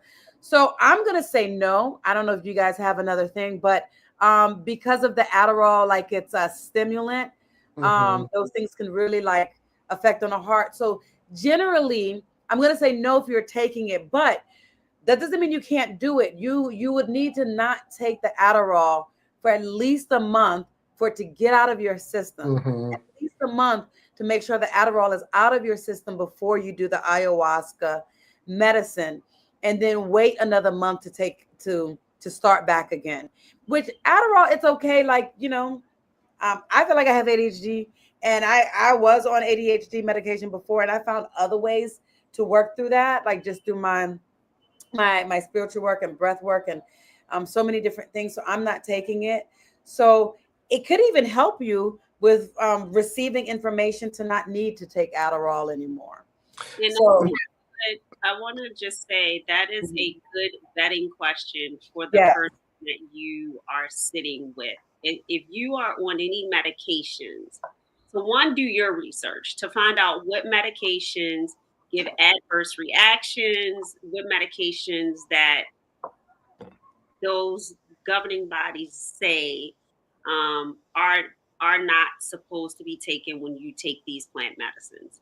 And then when you speak to the person, rather not it is the facilitator or it is the shaman, the questions you need to ask them is in reference to that medicine. And if they say to you, yes, you're fine, you know, you don't need to be off of it, or you do. And as friend Dora said, she shared with this particular medicine, Adderall, that she recommends, and she did do psych, so I would take her recommendation highly that you should come off of it for 4 weeks. If they're like, no, you'll be fine, just take 2, that would be somebody that I would say, I don't know if I want to. Again, because I know Prendora is a trusted source with this, and I can trust her that I would not. I know for me, I would definitely, excuse me, definitely recommend abstaining from the medication before and after the ceremony. However, like when we think about things like Adderall or things that can affect your mood, your ability to concentrate and focus, there may be other plant-based solutions that can help you during that time of abstinence from a pharmaceutical. For instance, I'm going to go back to plant medicines. Magic mushrooms. Magic mushrooms are great for people who are battling ADHD or a number of attention or neurodivergent. That's my first time using that in this type of setting, neurodivergent. But if you're dealing with any sort of neurodivergence that can be managed with medications, microdosing with magic mushrooms may be a solution for you. And that's also a conduit to getting into like ayahuasca or Jurema because they have the same chemical compound, which is DMT. Yeah. So during that, this person that asked, if she's still on, Tafari's in Detroit, you could go do a ceremony with him in Detroit because she's also wanting to do a mushroom ceremony. She actually wants me to come to Jamaica and lead a mushroom ceremony for her there. But that sounds more sexy than coming to Detroit. I know, right? I know. Oh, she's still on. Okay. Yes. But no, but you got to Detroit and do it. Thinking about like mushroom therapy and like when we're talking about microdosing and like mushrooms, I know a lot of the stuff like with ayahuasca, like there are no measurements. You got in the cup, they brewed it for however long they did it, they brewing it, you got it. We don't know how many milligrams, how many grams of DMT is in this. You don't know. And you drink it. Right. But it's different like when we talk about like using things like magic mushrooms as a way to manage conditions that impact your life. So like when it comes to like magic mushrooms, it's all about dosage and about safe dosage. So if you're doing like Adderall, I'm trying to think of what I was on a long time ago. I had Ritalin. Ritalin, things like that. I'm trying to think. My doctor put me on this medication. I was having these panic attacks years ago. I forgot what it was.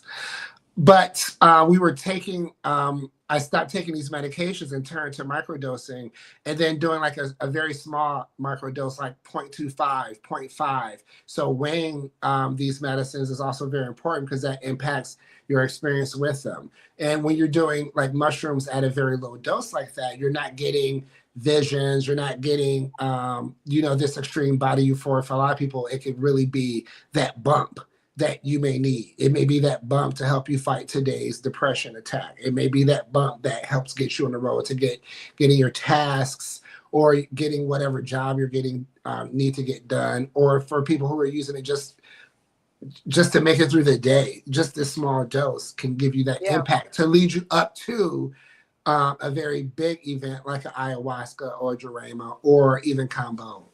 Yeah. I would definitely say like Tafari said, there's so many different like plant medicines and different things that you can do, meditation techniques, breath work, just different things to help you with ADHD that honestly, traditional medicine, they like to just push you. And, I worked in a psych hospital for a long time as a psychotherapist. I worked in a psych hospital and I would just see so many people on medications and all these different drugs. And those are drugs, like, and just the side effects. And even when I was on it, I had the dry mouth and it was horrible. I was just like, there has to be a different way. There has to be a better way. And that's part of why I started changing the way I did my practice, because I stopped referring people to psychiatrists to take medications. And I started doing more somatic body work, breath work, tantric massage. There's so many different things, sound healing, so many different things to help you be able to decrease your anxiety, work on staying focused. Um, and so you don't have to take those medications that have all these other side effects. But y'all, we've Mm-hmm. been on like almost 2 hours. So Yeah. there's a lot. We didn't even get into the meat of the questions. Like, what's We going on? haven't. Y'all, like I sent them like Part two. like a full list of a bunch of questions, and I only asked two from it. But we did get a lot. Like even though I asked two from that list, we We did touch on a covered lot of the different stuff. yeah. Yeah, just Just naturally. yeah. So, anything y'all want to share? Quan, you're gonna go first because you had Tafari go first. Um, anything in closing that you want to share? Any insights that you gained from ayahuasca or Cambo or Hape, Cacao? Any insight that you've gained from it? Anything that you want to share with whoever's watching right now or later to tell them like any things of caution again, precaution, or anything you can think of? Caution, we all kind of covered it. So I'm gonna say if you haven't watched it, go back because that means you should watch it again. I think the biggest thing is to trust your process because it Yeah, is your process and to go in with an intention, not the intention of solving all of your issues, but pick some good intentions, and surrender. The yeah. biggest thing is to surrender and release that control and allow the medicine to come in and do the work. Okay, so I'm sorry, I just got another question. Um, Yep. so you can finish, but go ahead and finish. I was just looking Those are down. my things, Okay. to vet your practitioner. Yes. Even if you're going on a retreat and you want to vet the person that is leading the retreat, Yes. you want to make sure that it is a trusted source. We've talked about all the questions that you need to ask, and it is truly about making sure that you are safe when you're doing these things. But not only that, again, just trusting your process, trusting your experience. In anything that I do, I remind those that are coming to me to treat each experience as if it is your first time. Right. Love that. Treat each as your first time. So those of you who are on, ask the questions on here. It's easier for us to see the questions. Hello, Omar, on here. Don't be shy. I appreciate you sending me messages too and asking. And I'll get to those. But there's don't feel shy about the questions. There's no dumb question. There's no stupid question. Um, and this is a safe space. We're family, all here to kind of connect. And oftentimes we have a question and someone else has the same question. Hmm. All right. So the question is, and I'm glad you asked this, but so they asked about the mushrooms. Is it like the lion's mane? Is that part of the mushrooms? So No. go ahead, Tafari. Just So started. there are magic mushrooms, and then there are mushrooms that are for your diet. So I like the lion's mane. I hear that it's like a great for like a nice energetic boost, and it offers some cleansing properties, like some physical cleansing properties. That's totally different than the mushrooms we're talking about, that give you psychedelic Mm, experiences. the So we're psychopsilocybin. talking like penis envy, which is like one of my favorites. There's so many different type of mushrooms, and we're not talking about the mushrooms that you can like order through Amazon, like the rise and all Right. these type of things. We're talking specifically magic mushrooms. You put Yeah. these in a brownie, you're gonna have a lot different experience than if you put in some lion's mane. Right. Totally different. Totally different. So now going on that, since I had that question, so mushrooms are really, really good for you. Like these other ones, like the lion's manes, the cordyceps, the reishi mushrooms, traga mushrooms. Um, you can get those from health food stores in a powdered form, and they're actually really good to boost your immune system and prevent cancer. So there's been so many research that you can find right now that has proven that mushrooms, the specific types, there's a AHCC active hectois something, a mushroom cordyceps that has been proven to get rid of cancer. So that is something to be good. That is good to put in your diet. So if you can get them from Whole Food, from Amazon, but again, I'm trying to stay away from Amazon and ordering these things online. So if you have a Whole Food store, the person who asked me this lives in New York. I know New York, you have a lot of different health food stores and things like that. Yeah. In Atlanta, I go to a health food store. Probably if you have Whole Foods, you can probably get it from Whole Foods, Trader Joe's. I'm not sure. I just go to my health food store and I get it. So I haven't tried Whole Foods or Trader Joe's, but I'm sure they probably have it there. Even better in a powdered form as opposed to capsule. In a powdered form, you can put that in your smoothies and many different things. I usually do it in my smoothies and make that, and I have that for breakfast. Really good for you. Now, these that he's talking about, that we're talking about in terms of mushrooms under this plant medicine category, are the psilocybin ones, right? And so when you drink that, when you eat it or you drink it, I prefer to drink it, and I do a lemon tech or I drink it as a tea. And I do that because when I've eaten, and this is good because we didn't even talk about this. So when I've eaten the mushrooms, there is some type of component in the mushrooms that I feel like I might have a slight allergy to. And so when I've eaten it, I felt like my throat is like closing up. And so a friend of mine, her name is Diane, who lives in Nairobi right now. She's amazing. She's the one that sells the cacao from Cacao Love at Ceremonial Cacao, right? She's amazing, Diane. Shout out to Diane.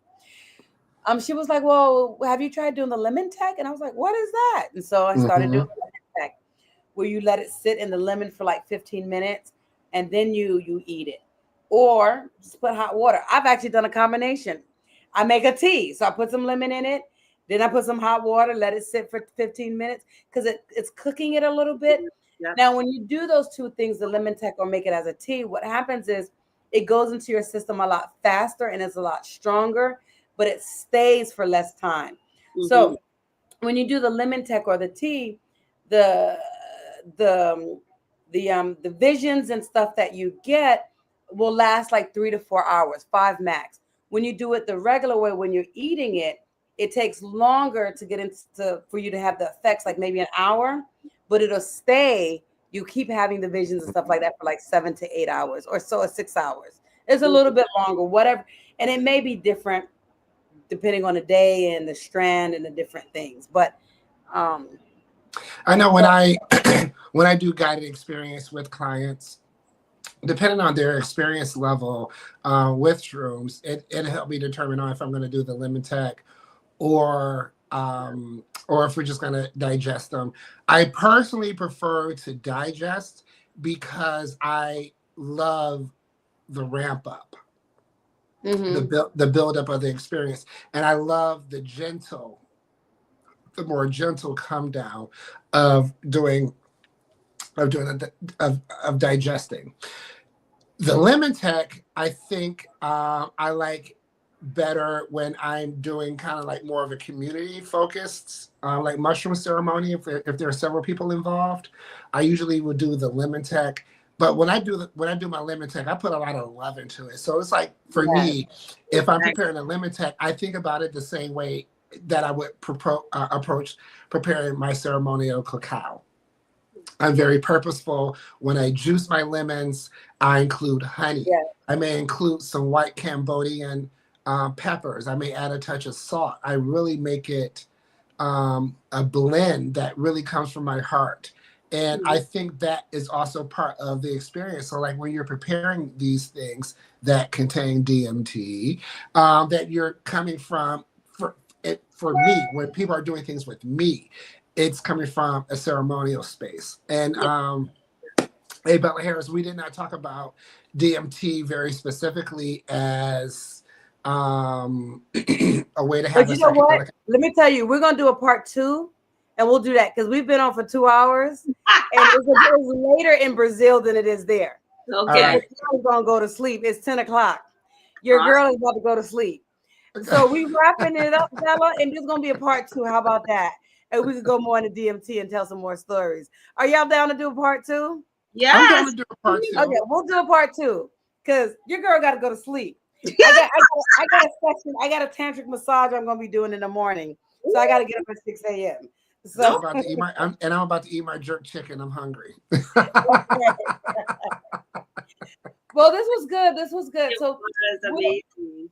yeah, thank you guys for coming on. This and I was about to say ladies, and I said guys, but ladies and gentlemen, thank you Thank you. all for coming on and joining us today. Thank you all of y'all who came on and asked questions. It was so good. Like this went on 2 hours. I can't believe it went on this long. Because normally I got like an hour max, right, in me to do. So I don't know how we went on for 2 hours. Because of this is It's something like when you're passionate about it, Yeah. and there's so many different ways to go. So many. We didn't touch on everything, but we touched on a lot. But there's a lot of passion, a lot of experience, and so many roads with these medicines. And I like that I'm sorry, go ahead, Tafari. No, go ahead. Go ahead. Like that because we discussed the main medicines that people are starting to get into. So the combo, the ayahuasca, we touched on shrooms, and the cactus, and I forgot the one, Tafari, you said was a blue and a red and a black. Jurema black and Jurema red. Mm-hmm. Yeah, we touched on those because those are the ones that people are starting to talk about, and it's becoming more popular, and people are going to have these experiences, especially ayahuasca. So I feel like we touched on what we needed to put a face of color, because I'm going to say what it is, to these medicines, and to let people know that yes, there are people that look like you that are healers or conduits or spiritualists. But not only that, they are taking medicine journeys. They are safe. These are people you can reach out to, rather not you want to go abroad or locally. So I think for me and listening to us, we did a chunk of a lot of things, but we covered the bigger medicines and not necessarily going into like some of the other things. Yeah, I would definitely love to go into more, like even Jurema. Like I've experienced Jurema, love it. You know, I'd love to talk more about Cacao. So let's definitely plan a second one, part 2. And I don't know if Brian is still on. I'd love to have him join. Let's have 2 women and 2 men. I'd love to have him join and just talk a little bit more. So if you're new to my channel, go ahead and hit the subscribe button, please. Share this so other people can watch this, because sharing is caring. And thank you all for coming on. And be sure to follow me at Prandara Prem _Tantra on Instagram, Facebook, Renee Adolph. And my website is www.prandaraprem.com. Again, on my website, I have my retreat on there under retreats, Awakening the Spirit Plant Medicine Retreat. That's going to be January 27th to February 5th. It is open now. You can go ahead and register. Go ahead and make that deposit. You can make a deposit and pay in installments. That way you're not like last minute, like, oh my God, I got to try to make sure I get this all paid for. Take your time. Make the deposit now so I can hold your spot, because it's going to be an intimate setting. It's not going to be huge. Normally my retreats, I have 15 people, but I'm doing 10 people. It could be men and women. I'm only doing 10. It's going to be small, intimate, and we're going to be doing we're going to do again the Rapeh, Cacao, Combo, Ayahuasca. We're going to go to the Festa de Imanja, honor her. We're going to do the ceremony. We're going to take a boat ride and give offerings to her. We're going to see and connect to our African roots in Brazil. We're going to do a cultural experience as well. I do take you on tours. We're going to do some capoeira, drumming class, Afro-Brazilian dance class. I do love to do those. It's going to be great. So Go ahead and follow me on Instagram, Facebook, and subscribe to my YouTube channel. If any of you guys want to go ahead and share anything that you do. Oh, yeah. Also, I do one-on-one sessions. I do one-on-one. I'm in the Atlanta area, but I do go to DC, New York often. I'd love to come out there and do something with both of y'all in DC and in Detroit. Do a little mushroom ceremony. Something. Let's figure something out. Let's do something. Listen. But yes, let's make a date. Let's make a date. But hit me up if you want to. If you're in Atlanta, you want to do a one-on-one cacao ceremony, one-on-one Rapeh. I do one-on-one retreats as well. So hit me up. All right. Anybody else want to share anything?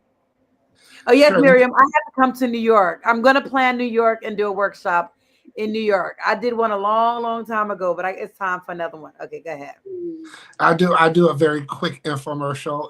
Again, my name is Tafari Stevenson Howard. I am based in Detroit. I am a sound meditation facilitator. If you are in the Detroit area, I offer private sound meditations for individuals, groups, and organizations. In addition to that, I am a Rapeh facilitator. So if you're interested in having a Rapeh experience or mushroom guided experiences, I do offer those in private and or group settings, and I do travel. Like Renee, I am someone who is in the retreat space. I am offering a cultural tour of Salvador Bahia in November of this year, 2025. The information will be posted on my website, www.sankofamindandbody.com. In addition to retreat information that is coming, it'll be coming within the next week. But if you're interested in some of the medicines that we've been talking about, ayahuasca, Rapeh, Kambo, there's information on my blog. There's information on my blog at sankofamindandbody.com that gives you full breakdowns, historical breakdowns, cultural breakdowns, and then even my personal experiences to help you shape your interests, to help you shape your thoughts on if this is a journey that you're interested in going on, or even if you feel like you want to co-sign or add something to it, feel free to comment on my post. I would love to get your feedback. All right, awesome. Qwan, you want to share? Catch me on Instagram. I'm fun. Husky Bay 313. So as I started, I am Qwan from Quantum Alchemy. I reside in Maryland. I do travel. I am co-hosting a retreat in Costa Rica, so there will be information coming in reference to that. That is in February. I am a vibrational healer as well. I do meditation. My passion is sound healing as well as Reiki. I am a Rapeh facilitator. I am beginning to work with Kambo. I do cacao ceremonies as well. So if you are in the local DMV area, you are welcome to my space. As I said, I create a safe space for like-minded individuals. I look forward to seeing you. Awesome. Yes. And thank you all. Thank you both for being on my channel. This was great. We'll go ahead and plan round 2. And let's do it. All right. Thank you everyone for joining. Love you all. Have a great night. Do you have me doing this online? I know. How do you do that? I don't know. Bring them both. I shook a little bit when I was doing it. Mine isn't happening so far. You're going to have to show us how to do that later. Do it. What happened? I don't know. How you do it? You know, I don't know. Look, front door, I'm going, woo, and then I'm I don't know. It's not working. You really have to really get the heart in. You got some magic tricks happening over there. He has some magic tricks. Well, these hands are the key to opening up a heart. and that's true. These are some healing hands. I see healing heart. I am a certified timeless. I don't big up Tafari, bye. You say you're gonna keep it short. You guys have a good night. Bye.